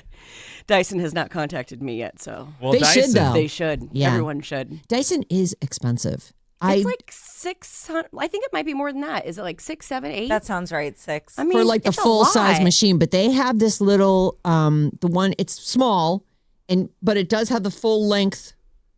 I can't think of what it's, portable something, but you charge it on the wall and then you just pick it up. It's really light and you can do your whole kitchen with it real Oh, quick. you're I have talking one about a of those. vacuum Oh wait, now. we're off the hairdo now. That's this an is- actual vacuum. Right. Oh, okay. Actually, yeah. I'm saying in general, Dyson is a very pricey. I'm sorry. Everyone item. probably knows what you guys are. I shouldn't have. Probably asked. not. It's I'll just possible sit that they here. don't. I can see why you wouldn't be the target market, Vinny. I'm not. You're right. We're going to sell you a Dyson right now. You need it with all that hair. I just mean that, hair tool. Everyone's got a knockoff Dyson, I guess. Mine died yesterday. Oh. So You're in the market. Mine was a knockoff one, and it absolutely died on me, which was my worst nightmare. So, did we decide if you're getting bangs or not? Bangs. Should we do it now? Bangs. Yeah, I have some scissors. Got some scissors? Yep, I got some. That She's sounds got like her a good sewing idea. scissors. I won't regret this at all. No, let's do it. Okay. All right. I love ratings, so yes. Yes. Thank you. It'll be the Super Bowl commercial for Alice. Did you see Northwest a couple weeks ago? She did some stuff on social media where we got to see her blacked out grill, her between the eyes piercing, her blue hair, and the world went crazy. How old is she? 12. The world went freaking bananas, and I think her mommy made her take her social media down. It's back up, don't worry. And now she is showing her hand piercings. What? And that was a thing. her diamond shark teeth. Her new grill is just pointy. It looks like she's going to bite her lip off. She's going to do serious damage to her tongue. It's crazy looking. You know what? Do you want me to send you the link to the, see if you can find those pictures, because seriously, I want Vinnie to see these. So here's what they're barbell piercings, and they're a little bit further down your finger than where a ring would sit. So like between your knuckle on your hand and your first knuckle on your finger, she's got a barbell. It's almost like midway. And the first one that she had, there's some pictures of it. It looks infected. It looks swollen and horrible. It's on the top of the hand so that it shows like a ring. It's like two dots. Oh, there's the picture of the first one. Okay. So it's a barbell, so it's just a dot on one side and a dot on the other side, and you can see where it's sort of punched through. And then she got a second one on the same hand. I don't know which hand she put it on. It would make it so that you couldn't slide a ring down there, I would think. Although I suppose you just take those things out, and hopefully it's not so infected that you can't get it back. But it's actually a lot of distance for it to be covering. Like, you know how when you pierce your ear, we've talked about, like, once it heals and you've got a pierced ear, you can always force something through that. Like, it becomes a channel. Mm-hmm. You know, years can go by, and I haven't worn earrings in years because headphones, and I can still get an earring through there. Well, yeah, it's close. It hurts, but I can get it through. But if you poke through, and they show the needle going through too, like the skin pinched up, and then they pierce it with some kind of piercing needle, and then they slide the bar through and screw the ends on. I don't like the flat skin piercings. I can understand the belly button because there's a little spot there for it to live. I can understand your ears, and then the nose thing can look kind of cute, but flat skin or like your cheek. I know. I mean, I even think the lip kind of, okay, you're putting it through to the others, but the flat skin, that just seems... I think we should all go to Claire's after this. Oh my God, I feel like getting pierced. stuck, poked. Does she have it on both hands? She has it on 2 fingers on one of her hands. Because I would imagine, since you use your hands so much, that it's never going to fully know. heal. The one that I saw, I don't think those are her hands in the photo we're looking at, but she had one in a photo from a while, just one in a photo from a while ago, and the skin looked swollen and red. It looked really terrible.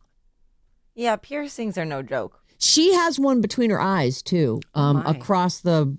Is this like the upper bridge of your nose? I don't know what that is. She has the bug, doesn't she? She does. She is her father's daughter. I was just going to say, now, would I want to look like North? No, but I do think it's insanely cool that at 12 years old, she is experimenting.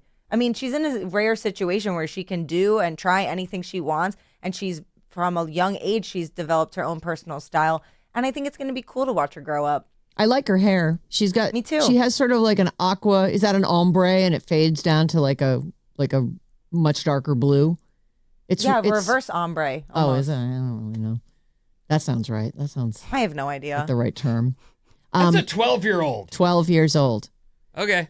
I know. I mean, at 12. She looks big for her age, though, too, I think. She does look tall for. She has 6 inches on Kim. I mean, she does not look 12. Well, no. Which Especially I think a lot of 12-year-olds these days, I can't tell anymore. College kids to me look like they're 14. That is so true. Which is weird because I'm only a few years older than them. Yeah, me too. What are we in our late 20s?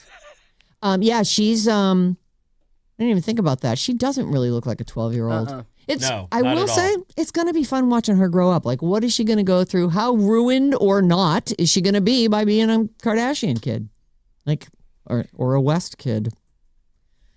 Anyway, I got to say that the mouth full of sharpened teeth made of diamonds is something. I like it better than the blacked out teeth that she had a couple weeks ago. It's all temporary, the teeth, at least. I hope Even her real piercings, teeth are still under there. Unless you're gauging something or doing something that's really splitting you open, you can always take them out. You're a wordsmith. Thank you. I think you all know what I'm talking about. I don't. I'm imagining it right now, though. Next up. Oh, shoot. We're out of time. What's coming up in the news, Vin? Wasting money and cows after these.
Yeah. Stronger. Alice, 97.3. Sarah and Vinnie, Alice's morning show. You can call us or text us anytime. Same number for both. 800-400 FM 97. That's 3697. 800-400 3697. Bad Advice is back. We want your problems. Email them to us at badadvice973@gmail.com. And then I have a couple really good ones for somebody sent me one today. I'm like, I think that one's in. It just moved up? It just moved up. Well, I'll try to do both. We'll see. We'll see if we have Quick enough question. time for them. Yes, dear. Is it only listeners that can submit things, or like your coworkers, or? Yeah, Mason, I'd love to. Please. we'll do a live bad advice for you right. if you'd like. All right. All right. Listen tomorrow at 7 and see if we solve Mason's problem.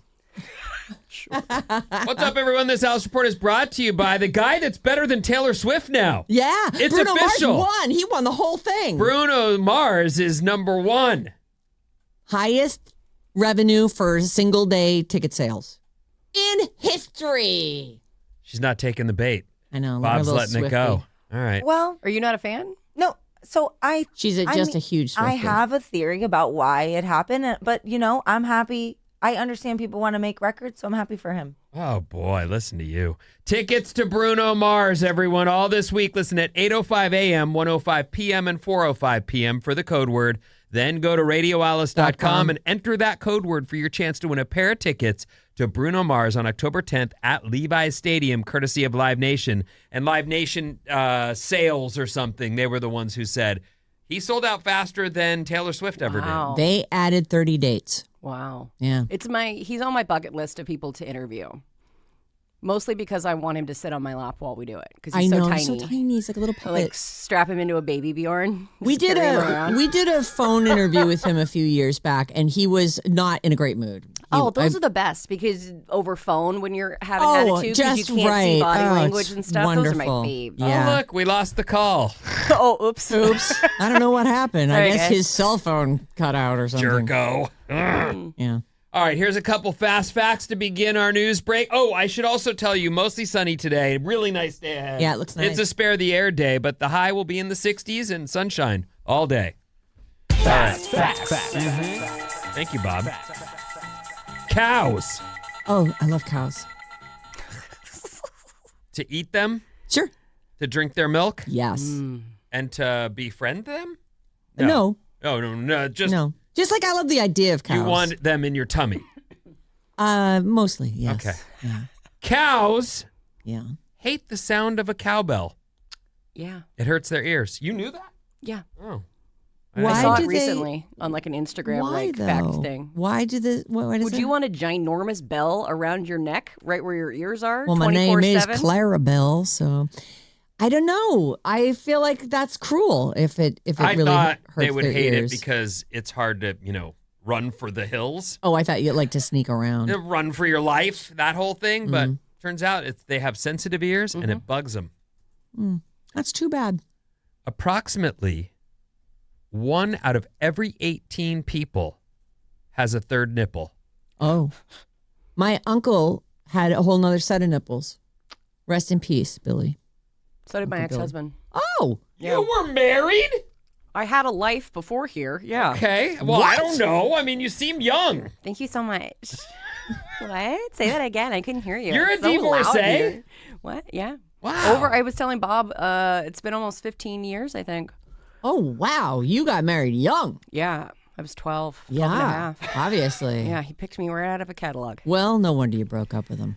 I mean, he was my very first boyfriend, so Oh, I was dumb, and I was like, I better lock this one down. No one else is going to love me. Did you lose it to him? Yeah. Very first boyfriend. What? Yep. So you lost it to him. You Not on married. our wedding night, but yeah. Well, I wouldn't.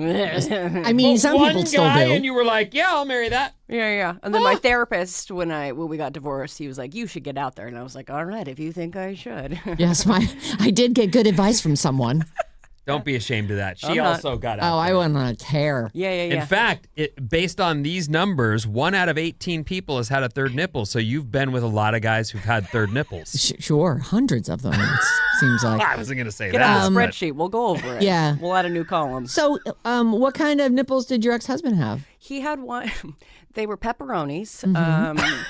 It didn't. The third nipple often doesn't look like a third nipple. They say it looks like a freckle. Yeah, or a mole. well, it looked more like. Not a mole. A growth. Yeah, like a little bit. If he hadn't, When it got cold, did it pucker up? Yeah. If he hadn't told me that it was, I wouldn't have known that. Oh. Yeah. Yeah, well, that's I hate to one up your ex-husband, but my yes. Uncle Billy had like another set of nipples. Oh, like- I mean, obviously there wasn't a middle section, but they were areolae. There were two more, like right down on the bottom of his ribs. Yes. Did Uncle Billy show them to you, like specifically say you want to see something neat? Or Well, he's my mom's twin, and so I knew about it. And then, of course, I was a child, keeping so your I'm like, eyes peeled. "Hey, Uncle Billy, can I see your extra nipples that you got?" Sure, kiddo. Yeah, and he did. He pulled his shirt right up, and he was furry, a hairy guy. Uh-huh. It was the So he had olden to days part the before hairs in order to- but no, they were like pretty obvious though. Like it was. You could have gotten them all pierced. He could have. He was very straight laced though. Do you have any pictures? No, I don't. I wonder if my mom does. That'd be weird. It would be. The I'll Chocolate ask her. River in the 1971 Chocolate River. movie Willy Wonka and the Chocolate Factory was made out of actual chocolate, and it spoiled during filming. They say it smelled awful by the time the movie wrapped. Oh, That's I a- would love to watch a behind the scenes. Do you remember when VH1 did like behind the music videos, pop-ups? Yes, I would yeah. love to watch that for like movies, like all the little fast facts. That would be interesting. You know what the funniest part about that to me is? Why did they? They knew that Well, we were not hold going on. to be there.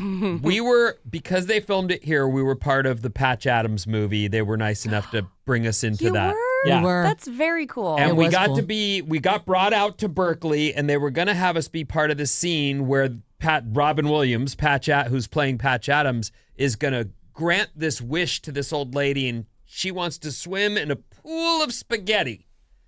And they're literally trying to fill this pool with spaghetti. They went with a very large pool. And they realize we're going to be here for weeks before we get this pool filled. So we're wrapping the shot. We're doing that in North Carolina. Everybody back on the buses. And they sent everybody to do another scene. And then when you watch the movie, it turns out they had one of those little kiddie pools that they filled with the spaghetti. And it's like, how did they not know when they were talking about doing this that they couldn't actually Nobody did the math calculations. fill, They had- backed up a dump truck. It was full of spaghetti. Like, I don't even know how they did that. Well, no, they had those like big giant pots. They were boiling water somewhere nearby and making pounds of spaghetti. Incredible. It just wasn't going to ever happen. Yeah. Pools are a lot bigger than you think. Way bigger. Much. I Okay. can think of like 100 solutions to that problem. Oh, give us Just one. fill the pool with milk crates and then just put a top layer of Well, spaghetti that's, on. yes, exactly. Yes. And they did ultimately just a kiddie pool makes a lot more sense. Yeah. Not as good of a look though. That's true, Bob. Well, now they CGI? now they green Yeah. screen it Yeah. and it's done in 2 seconds. Yeah, now ChatGPT takes care of it for you on your lunch break. Scrolling through TikTok might seem like harmless inspiration for your next home project. My wife follows all kinds of DIY people and absolutely not only loves the projects that they do, but is always like, oh, we got to do this. This Yeah. is amazing. Well, she has done some great things in your house. I mean, tearing out that pony wall, that thing was offensive. Agreed. What's a pony wall? It's like a Not half with you. wall. It's a half wall. Oh, no, I it know was what no those one are. even Okay. knew it was there. I thought you had like a mural painted of a pony. No, it was just this just offensive piece of wall that had to go. Right. Right. She hates pony walls I do. too. Half walls in general. I'm like, Because why they're not is like this load there? bearing or anything. They're not No. structurally. Yeah. There they are underneath the actual wall. It's like, oh, you've made a jump for me so that I can jump into the living room. Instead, I got to walk back out into the hallway and go down 5 feet and walk back into the living room.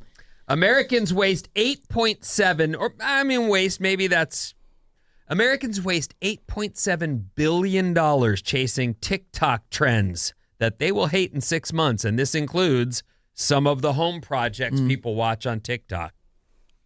Always go with classics. Is that your official I feel like advice if you to go the with people something of the that's world? super trendy, even like metal finishes can be very trendy, and people they follow just, whatever, these crazy tiles or whatever, it's going to look dated. People will go, oh, that house was built in 2026. Right. Like all the gray that is out there, everything is gray washed. Yeah. No character, no personality. Just go with things that have worked for a long time. Have you gotten rid of the black wood floors, or do you still? I still have those. However, we're actually thinking about they're getting beat up, and we're thinking at some point it's a lot to do because all your stuff's in there. Yeah. So we're actually thinking about painting them.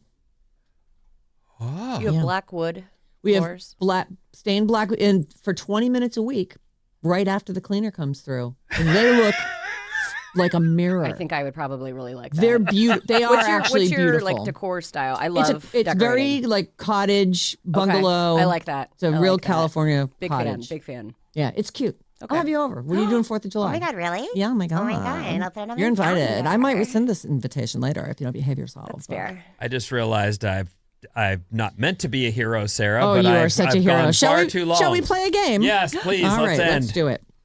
Now listen, you guys. Don't call me mean, but this is kind of mean. It's a mean game. Why are you being mean? Well, I just felt like Mason deserved it. So today is Dr. Martin Luther King Jr.'s birthday. It would have been his birthday. Great segue. Yes, thank you. Very somber. here? This is the I'm gonna the be game. mean. So Martin Luther King. Yeah. He had a dream. Okay. So your first question is, what year was Martin Luther King born? And we're going to start with, oh, by the way, this will be testing your math and history skills. You know I can't do math. You are going to. Oh, no, I'm not. You will. I think you're going to win. I don't Mason, think so. I have great faith in you. Vinnie, Mason, Bob. Bob, you're first. What year was Dr. Martin Luther King born? Today would have been his birthday.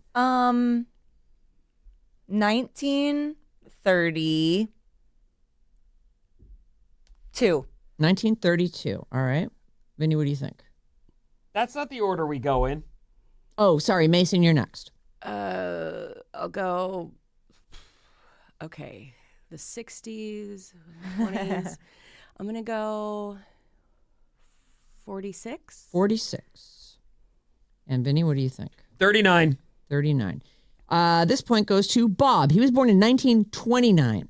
Oh, dang. I was really off. So the only reason I could get even remotely close is that I've seen this fun fact several times that he and Anne Frank were born in the same year. Oh. And so I was thinking about she was a teenager in the 40s. Listen, you guys, she's going to help you with the math on this. Because if you were born on this day and it was your birthday, you'd be 97. So how old were you when these things happened? This is a person who lived through, What did you just say? basically horse and buggy vibes right through TikTok dances. This one will test your history and math skills. Let's just go to the break room and let them have fun with numbers. Okay, I'm into it. Good Oh, grief. you guys, Jesus. Couldn't we do something fun? This is fun. It's a game. Who's having fun? Raise of hands? Oh, my no? God. Oh, No one's wow. Do you really veto this game? Because Yes. I will play a different game Yes. with you instead. Absolutely. All right, you guys want to play? Oh my gosh. That's your one veto, I'm telling though, you, Mason. This Bullying was a fun game. I just want you guys to know that I'm Was sorry. it? Yes, I totally loved this. I was like, oh, this is so fun. Where's the mean part come in? She You knows said- I can't do You math. said- oh, is that what that was about? Math and history. Oh, okay, Just right be at like you. a little bit History, mean. but Right no, between the I'm eyes. just not a numbers Well, if you can do person. history, then you'll know what you All right, know he was finish born the in game. 1929. It's going to All be right, a poor I'm going to sport do a about couple of it. these. I'm not the poor sport. I am. Okay, thank you. I own it. Thank you for clarifying. I will have a sash with it on there soon. All right. If you were born in 1929 and today you were 97 years old, how old were you when Pearl Harbor happened? What the? Say it again. Oh my gosh. Wow. Okay, never. You know what? Yep, that's right. What do you guys Moving want on. to play? Moving How on. old is that guy? How about I just play someone's jingle and we can just call it a day? That's a great idea. Yeah, I'm let's pretty do that. sure you won. Oh, El Campeon del Pueblo. Mason, thank you so much for coming in today. Thank you for having me. I'm sorry that you vetoed my awesome game that I wrote specifically for you. I liked the old Hey. game we played. Can I finish the kisses here? I just won the game. You didn't actually win, Vinny, and you didn't even get a point this morning. Bob was the only one who got a point. Good job, Vinnie. Love Thank you so Oh my much. God. Keep it here on Alice all day. Of course, Mason is up next. She's got BottleRock tickets. She's got Bruno Mars tickets. And we have lots of chances for you to win those. And don't forget, tomorrow morning, 7 a.m., Bad Advice. Send your Bad Advice emails to badadvice973@gmail.com. Thanks, Mason. See You're you welcome. soon. Thank you.